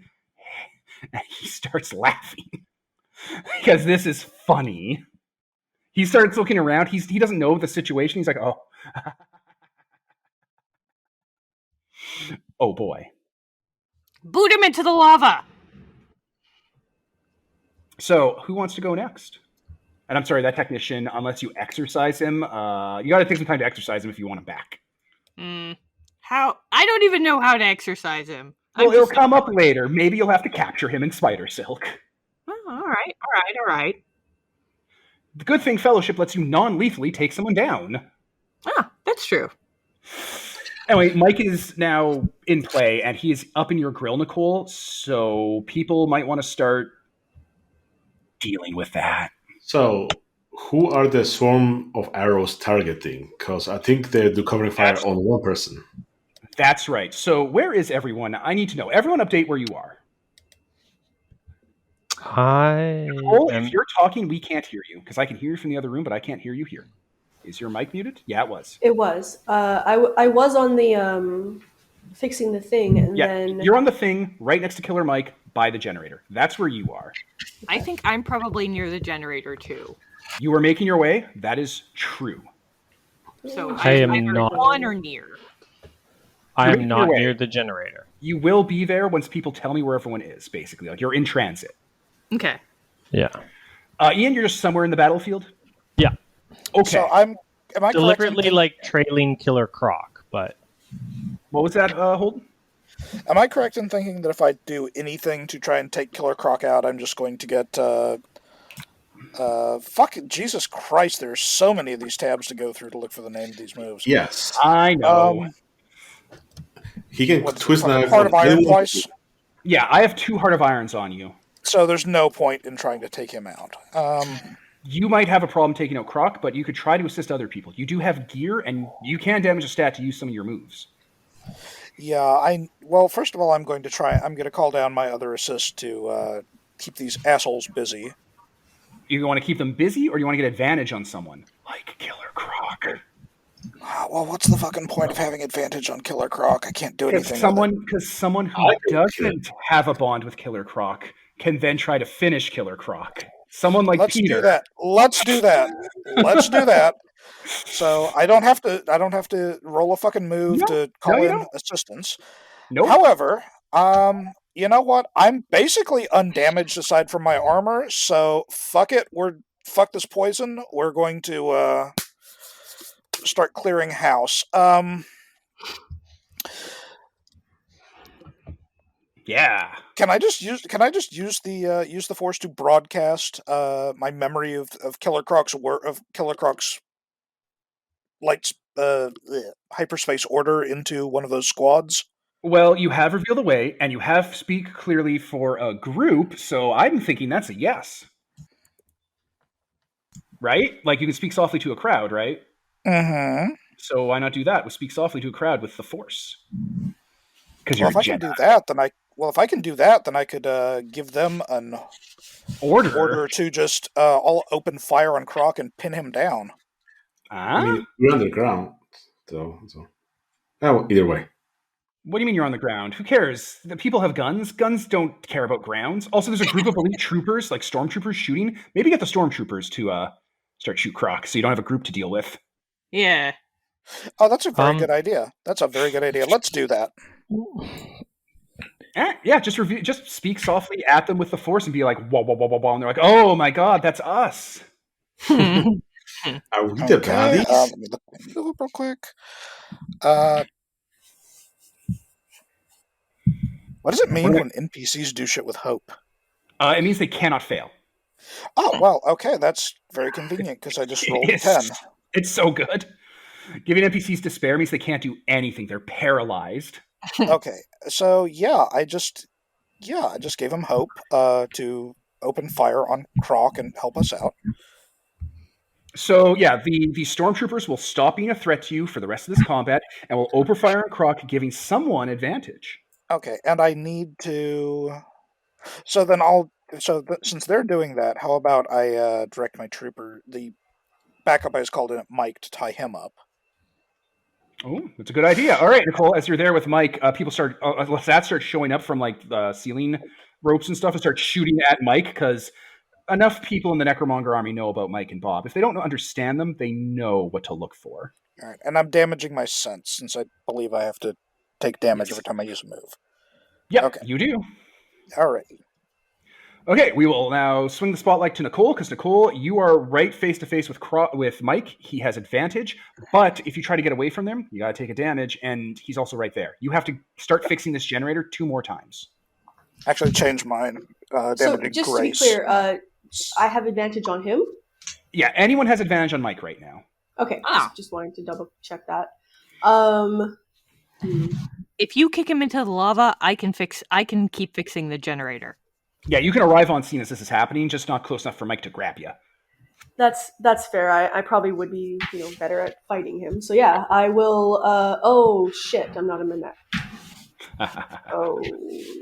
Yeah, in the background, like there's straggling troops here. You see your mech stomping around, picking up a Necromonger, spinning him as fast as the arm will spin him in the air, and then slamming him onto the mech's knees with a crunch sound, and just laughing coming from the mech. Could just yell an order of the mech and blast the fucker into the lava with a missile. Yeah. Companions give advantage. They can't do damage. Unless, you know what? How about this? Because there is a move in the Tinker to let you remote control shit eventually, but like it's a whole other thing. You don't need to worry about it too much. But why don't you damage a stat with your robot so you can use the mech remotely by damaging a stat with him? Damage his pilot stat. You mean damage the droid? Yeah, damage your droid's mech pilot stat so he stops being an effective mech pilot for the rest of the scene. Oh yeah, that makes sense. You get a remote shot with your mech at Mike with your stats. That makes a lot of sense, actually. Yeah, sure. Yeah, or you could just call it a homing thing. Like the mech will jump over land and punch Mike into the lava, and then you'll switch out with your robot. All right. So I'll So fight Mike now, and then damage a stat on your droid later. Yes. So, fuck. What are Mike's stats? 1 second. Don't worry about his stats. Worry about finishing him, because if you get a 10 plus, it takes him out. 10 Well, plus, 10 does plus, it 10 though? plus. 10 plus, 10 plus. Some people, it's like you have to damage this thing 3 times. Yeah, So, he doesn't have that. Bob has that. That's why I'm saying don't worry about it, because I know what the stats are. okay. Trust my And can instinct. anybody else also like take pot shots at Mike to give hope for this? Ooh, yeah. Really Yeah, want a I 10 will- plus. I will pull out a blaster and start firing at him as Yeah, well. you don't want Mike to survive long enough, because he'll use "We Have Your Hand" on someone, and that means you have to damage bonds and erase one of those bonds every time you pay a price, and you guys have prices to pay still. Right. I got an 11, and I am using blood, to be clear. Yeah, so Hell yeah. your mech suit lands, picks up Mike. He like struggles with his one arm, and it like whiplash hucks him into the lava, so that his one good hand is sticking out of it, going on in, melting and catching fire like Anakin's limbs. Yeah. God, yes. So Mike is taken out. He does have It's a Trick, Get an Axe, and he will reappear later, but that's fine. He's not here right now, and he didn't give anyone "We Have Your Hand." Yeah. Plus, there was no way for us to know that. So, Yeah. Yeah. But you guys know his stats. They're transparent to you as players. as players, but I'm saying like me as a person, if I was like, oh, I'm gonna not throw him into the lava, I'm gonna chop off his head, right? Yeah. Actually, chopping off his head would have been great because it'd been dismembering him. I think the lava actually might also dismember him. I got to figure it out later. Don't worry about it. It's all on my back end, okay? So, Mike is done. Who else wants to do something other than Steph maybe getting to the generator and putting a work into it before those ships crash into here? Well, I heard we had some advantage on Killer Croc as well. You do have advantage on Killer Croc. Yeah. So I guess after he, tossed me aside, I just, got up and, remembering the Jedi's advice here about, not giving to the hate rate, I, spite him because I know that, Killer Croc's right, and I give it to anger. I just jump back at him, just tear his heart out with a hope. Yeah, everyone feels that, by the way. Everyone feels who's forcing feels that palpable wave of no. Uh-oh. And that's a 12 with blood. All right, now nice. Croc is the evil dead. He can't be taken out instantly, but you did crush through his evil dead. All right, so yeah, you rip your hand in and you do pull out its heart. That happens. That's a real thing you do. It doesn't like heal up or regenerate or something lame. You put a gaping hole in his back through his spine and pull out his still beating heart. And he just, like, you can see like him just like grimace and turn on you because, oh, we're doing it this way, are we? Yes. You could join us. Okay. No, he's a threat to the world, because if he wasn't there, I could have damaged him because he's trying to talk to me, and I love peace and quiet, but no. No. Okay, so you did that to Croc. You are in danger right now because you're in Croc's presence. We will cut to someone else. That advantage is spent. Who else is doing something?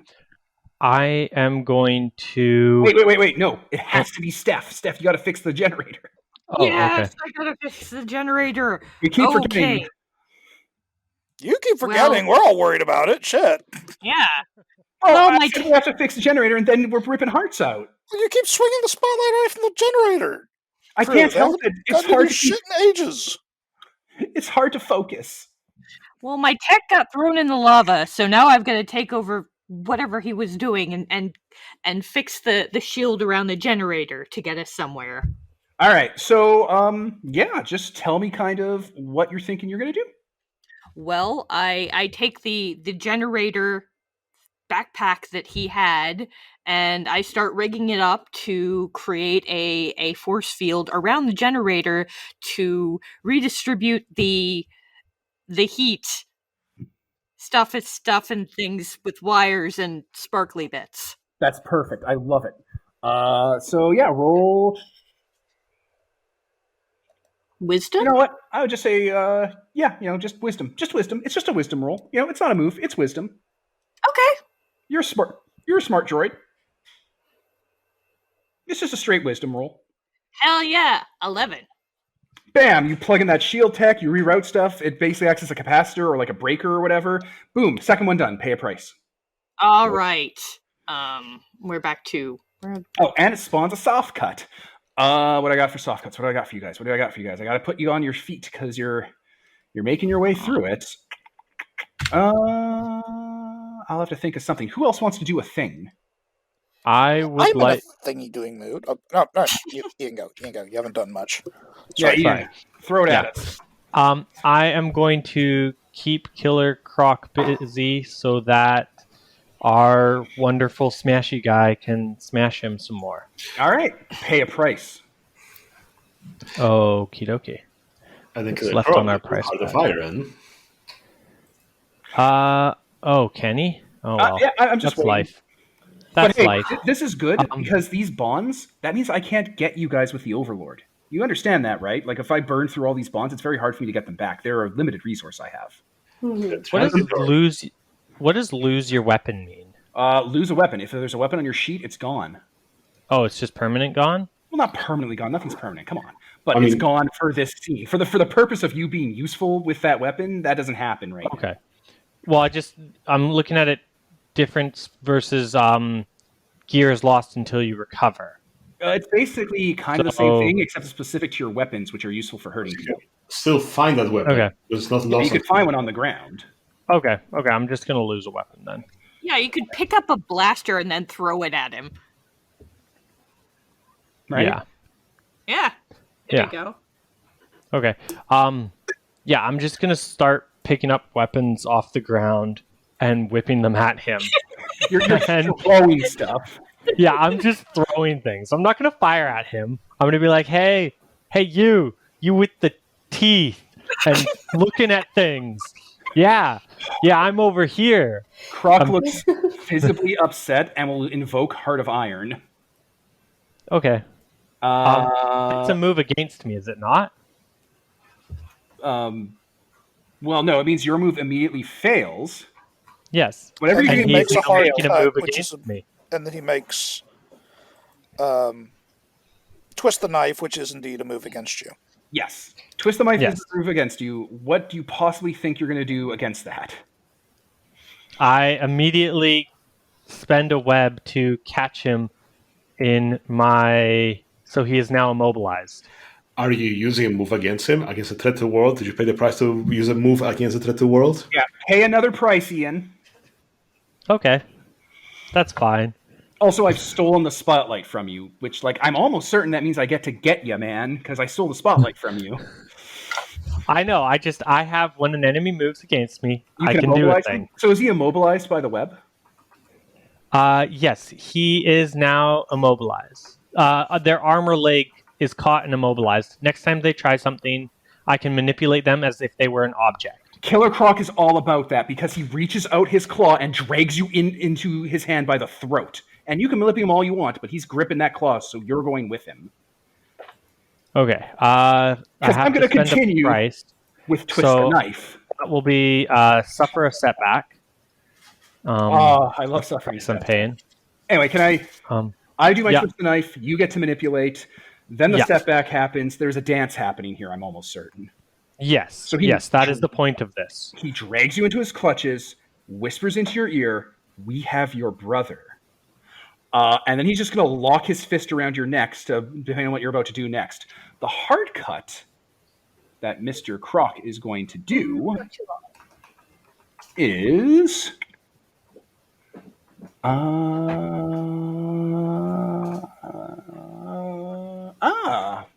He'll show signs of an approaching threat. You start hearing alarms all over the base as atmospheric entry alarms kick in. The hard cut I'm throwing out is the ships are so close. Well, then it seems like we should probably next put the spotlight on Dread to finish getting this thing. I am helping Dread fix this thing with our last move. Oh, and the elite troopers are no longer in play, right? No, they are not. No. Good. The elite troopers, as far as I know, are still bombarding Killer Croc. Well, they did the advantage thing, and then they're like, oh, yeah, this is happening. So there's gunfire happening all over. But the advantage has been spent. Shining Peak, you should have advantage now on Killer Croc. Because he is immobilized dealing with me, so... But didn't once he we get use a there. knife against you, so he negated your move? He's still immobilized. He is Isn't immobilized. he? You immobilized his legs. He's stuck in that spot until you take your eyes off him, and he can't for easy and convey. He damaged the stat. Yeah, Nice. he doesn't Yeah. have that anymore. Nice. Yeah. That's a good move. So we could really just as soon as we get poor guy out of here and disable this generator, we can leave and just let this guy get cratered by the fucking hyperspeed impact. No, we don't want it. No, we don't Don't want we this need place to be cratered. We don't No, care that's as long as bad. you've rerouted the. Yeah, We can't guys. stop the ships. Yeah. They're coming. What The we have to ships are do is happening. reroute the system before they arrive. The whole thing you're doing here, the whole point of it, is to do 3 moves against that generator to make it not part of the network. Once it's not part of the network, it doesn't matter what happens to it.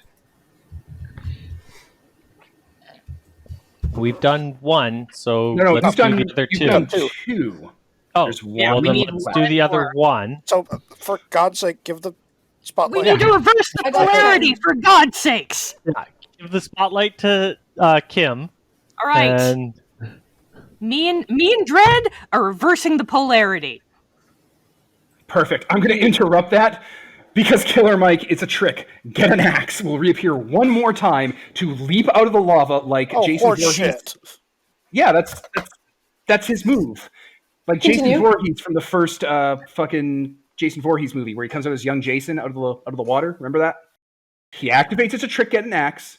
2 comes back from being taken out. He leaps out of the lava. He grabs onto the clone trooper, slams his one good hand onto your chest plate, and activates We Have Your Hand, damaging it. So now, anytime you pay a price, you have to damage someone you have bonds with and erase one of those bonds for the rest of the scene. You can get rid of this, Nicole, by taking a damage. The only stat Killer Mike has left is Grave Encounters, which does a damage if you try to run away from him. He is holding on to you, trying to drag you into the lava because he's a psychopath.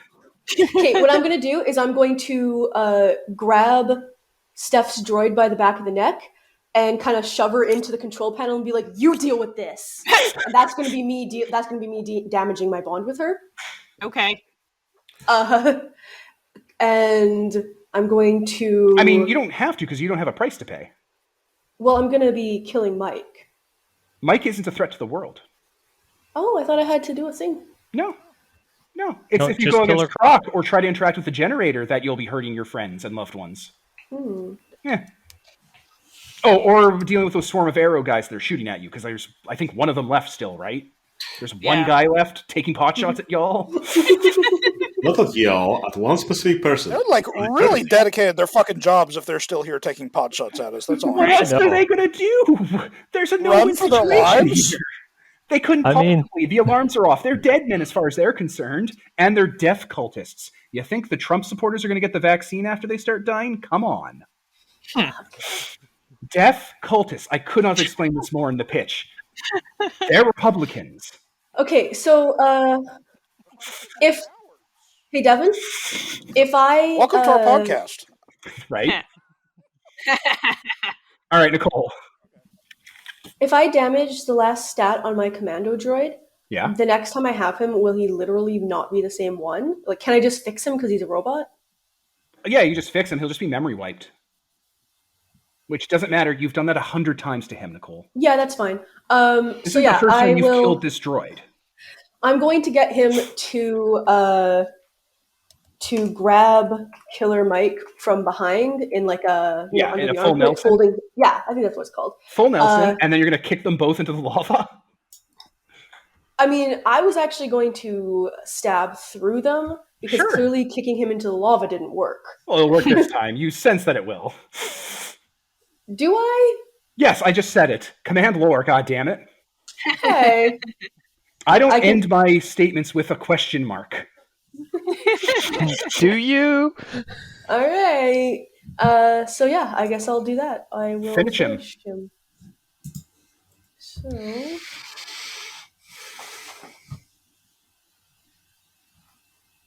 I got a 10. All right, Mike and your droid start to fall, like get booted into the lava. The droid's head, from the force of it, whiplashes and snaps off and falls at your feet. Wink.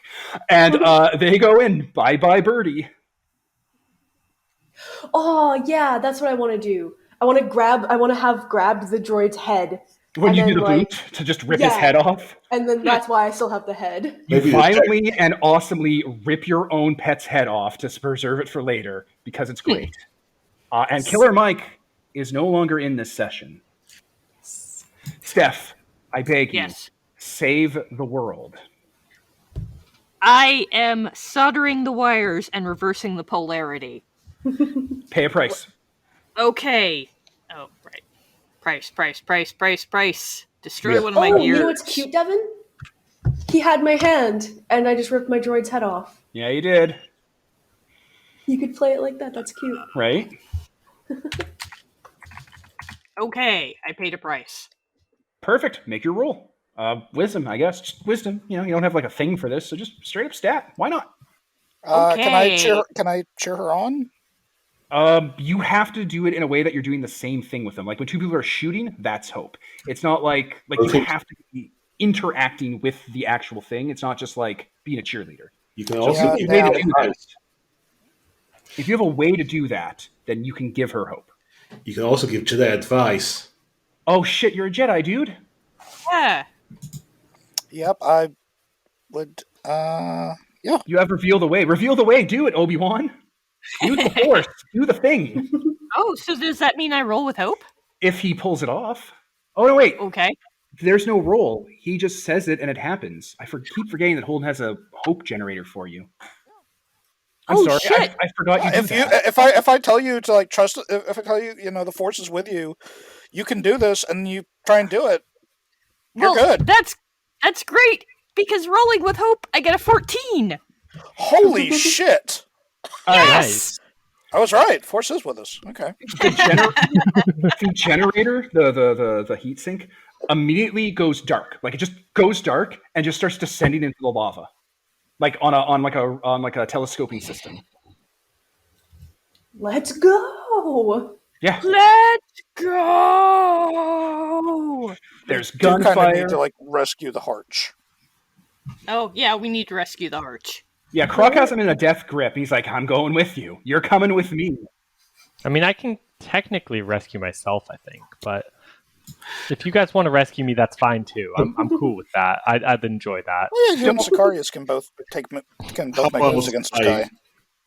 How would I jump into, next to him, just grab him and yeet him out with my, toss aside as a move, and then, I could just fall, with and leave Killer Croc behind. Sure. You could also use your monster strength to like pull his arm off so that it's locked around Sicarius' neck and you guys escape. Honestly, if you can hit Killer Croc one more time before we get out of here, that would be not bad, because then he takes more damage, and we would like him to take more damage as often as we can. If we I can, recall- I can use my last distraction to give you an advantage. Oh yeah, I beg you, spend more time on Croc and not escaping. I didn't just say we've that got the end of the world's coming. Lightspeed impacts coming in Oh, minutes. okay, fair enough. Yeah, Let's get out of here Are then. you murderers or are Yeah, you especially heroes? Yes. calling in the Well, I mean, we the just stuck this guy reinforcements to the ground directly and we're leaving beforehand. him to get hit by starships. The implication of that is that do you care more about killing someone or do you care more about living to be more heroic the next day? Also, it doesn't have anything to do with us. If we're calling in reinforcements, then we're calling them here to die. Like the planes are about to crash. Yes. We're not aiming for the truck. Yeah, okay, let's get out of here. Yeah, let's run. Roger. All right, so yeah, you rip Sicarius out of Croc's grip, and he just yells out, "You should have stayed, Sicarius. We have such sights to show you." As you guys book it down the hallway, and now we move to the very, very, very last part of tonight. Oh boy. No one leaves this place alive. I'm going to be merciful and said that you defeated Killer Croc before the escape began, because you technically just fucking did. So the hasty escape is there, your army wins the battle, the siege is successful, and the Empire must flee or be destroyed. So as he's screaming and laughing out at you as you escape this place, get to the service elevator, take your way up, people follow with you, Necromongers and everyone. They're all running in the same direction. No one's staying behind for this. You get out as quick as you can. There are ships already landed. Necromonger and Lesat equal, and you guys pile on into one of them. Doesn't matter one. They're all needing to get out of here, and you could probably kill any Necromongers on a Necromonger ship and take it for your own. It does not matter. It's the dealer's choice. And you fly away from Mordhouse as 3 or 4 battle cruisers at light speed rain down and cause a black and white strobe light explosion and a mushroom cloud. I feel a great disturbance in the force, as if somewhere thousands of incels cried out and just made a shit ton of angry Twitter posts. Right? But yeah, you guys are on the carrier. You hear a few gunshots in there, like it's Lesat carrier, but when the cockpit opens up, 2 Necromongers that aren't Lesats, their bars being dragged out by the last Republican, and the Lesat pilot's like, thanks for that. And he's just wiping his hands off. Job well done. Thank you for taking out the trash. Oh, right, if there are any Necromongers here, I should probably convert them. Well, they still have a pulse. Right? So you guys are flying back to the Lesat capital. You guys and your companions are all packed into this transport, and you're going to land. And I'm just going to let you know, you saved the Lesat, which means you gained fellowship with the Orc civilization. Sweet! Yay. What do we get? Well, that's a whole thing, so I'm not going to say it right now on the podcast. We'll just do it in a moment. But there is a parade going. Everyone is cheering. The leader of the Lesat, the prime minister, approaches you. She has a bunch of cuts down her face and an eye patch now. And she walks up to shake your hands and give you all medals. And I'm assuming, Steph, you take out the orb, and she lifts the orb above her head, and everyone cheers. And the orb is returned to you afterwards. It's ceremonial. Peace. And we star wipe to that last part of the long journey, the one I was holding off on, where... Oh my god, they actually have the orb in that scene. Yeah, the orb. Yes. I It's the orb. The orb. I didn't remember that. I kept thinking you guys were talking about a crate dragon pearl. No, it's the orb. I completely forgot. It's the Peace, orb. Nicole. Peace. So, Such a fake fan. so as you guys are all cheering, reveling, we star wipe to the crater that was Mordhouse at the bottom of the caldera as a single ship lands. The Lord Marshal walks out Oh no. and just approaches. He's walking towards it. At the bottom of the wreckage, he starts moving his hand, and it starts crumbling away and just basically falling apart. And deep under the wreckage, skewered and beaten is Killer Croc. Croc looks up at him, starts pulling himself up, and finds he can't. He's being forced down, and you can hear his bones starting to break, and steam starting to come out of him, and that hole in his chest with his heart is trying to heal, but it can't. And Croc's like, it wasn't my fault. You're the one who's causing this to fail. You're the weak one here. I don't have to listen to you. And he just keeps getting pushed down deeper into the ground where the lava's around him. As from some of the debris from some dead troops, one of them gets up, rips his arm off and hucks it. And another one gets up with 2 arms and starts cracking its neck and walking over to be on either side of the Lord Marshal, watching Croc be tortured, as Bob and Mike are now on scene. It wasn't my fault. It was... He starts thinking, it was the clone. And the Lord Marshal puts its hand down. Yeah, the clone did this. A good soldier follows orders. It brought Jedi with him. You know the Jedi. Remember how they got all of them killed? Remember how they used them as disposable people? The Jedi did this. It's not my fault. I'm on your side. I'm loyal. I don't fail you. The Jedi fail you. The Jedi failed all of your patience. The Republic failed you.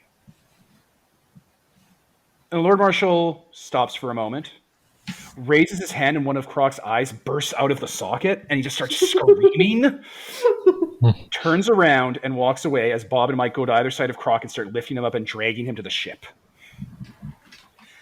Croc has been given one last chance to not fail the Overlord, because Croc can think on his feet.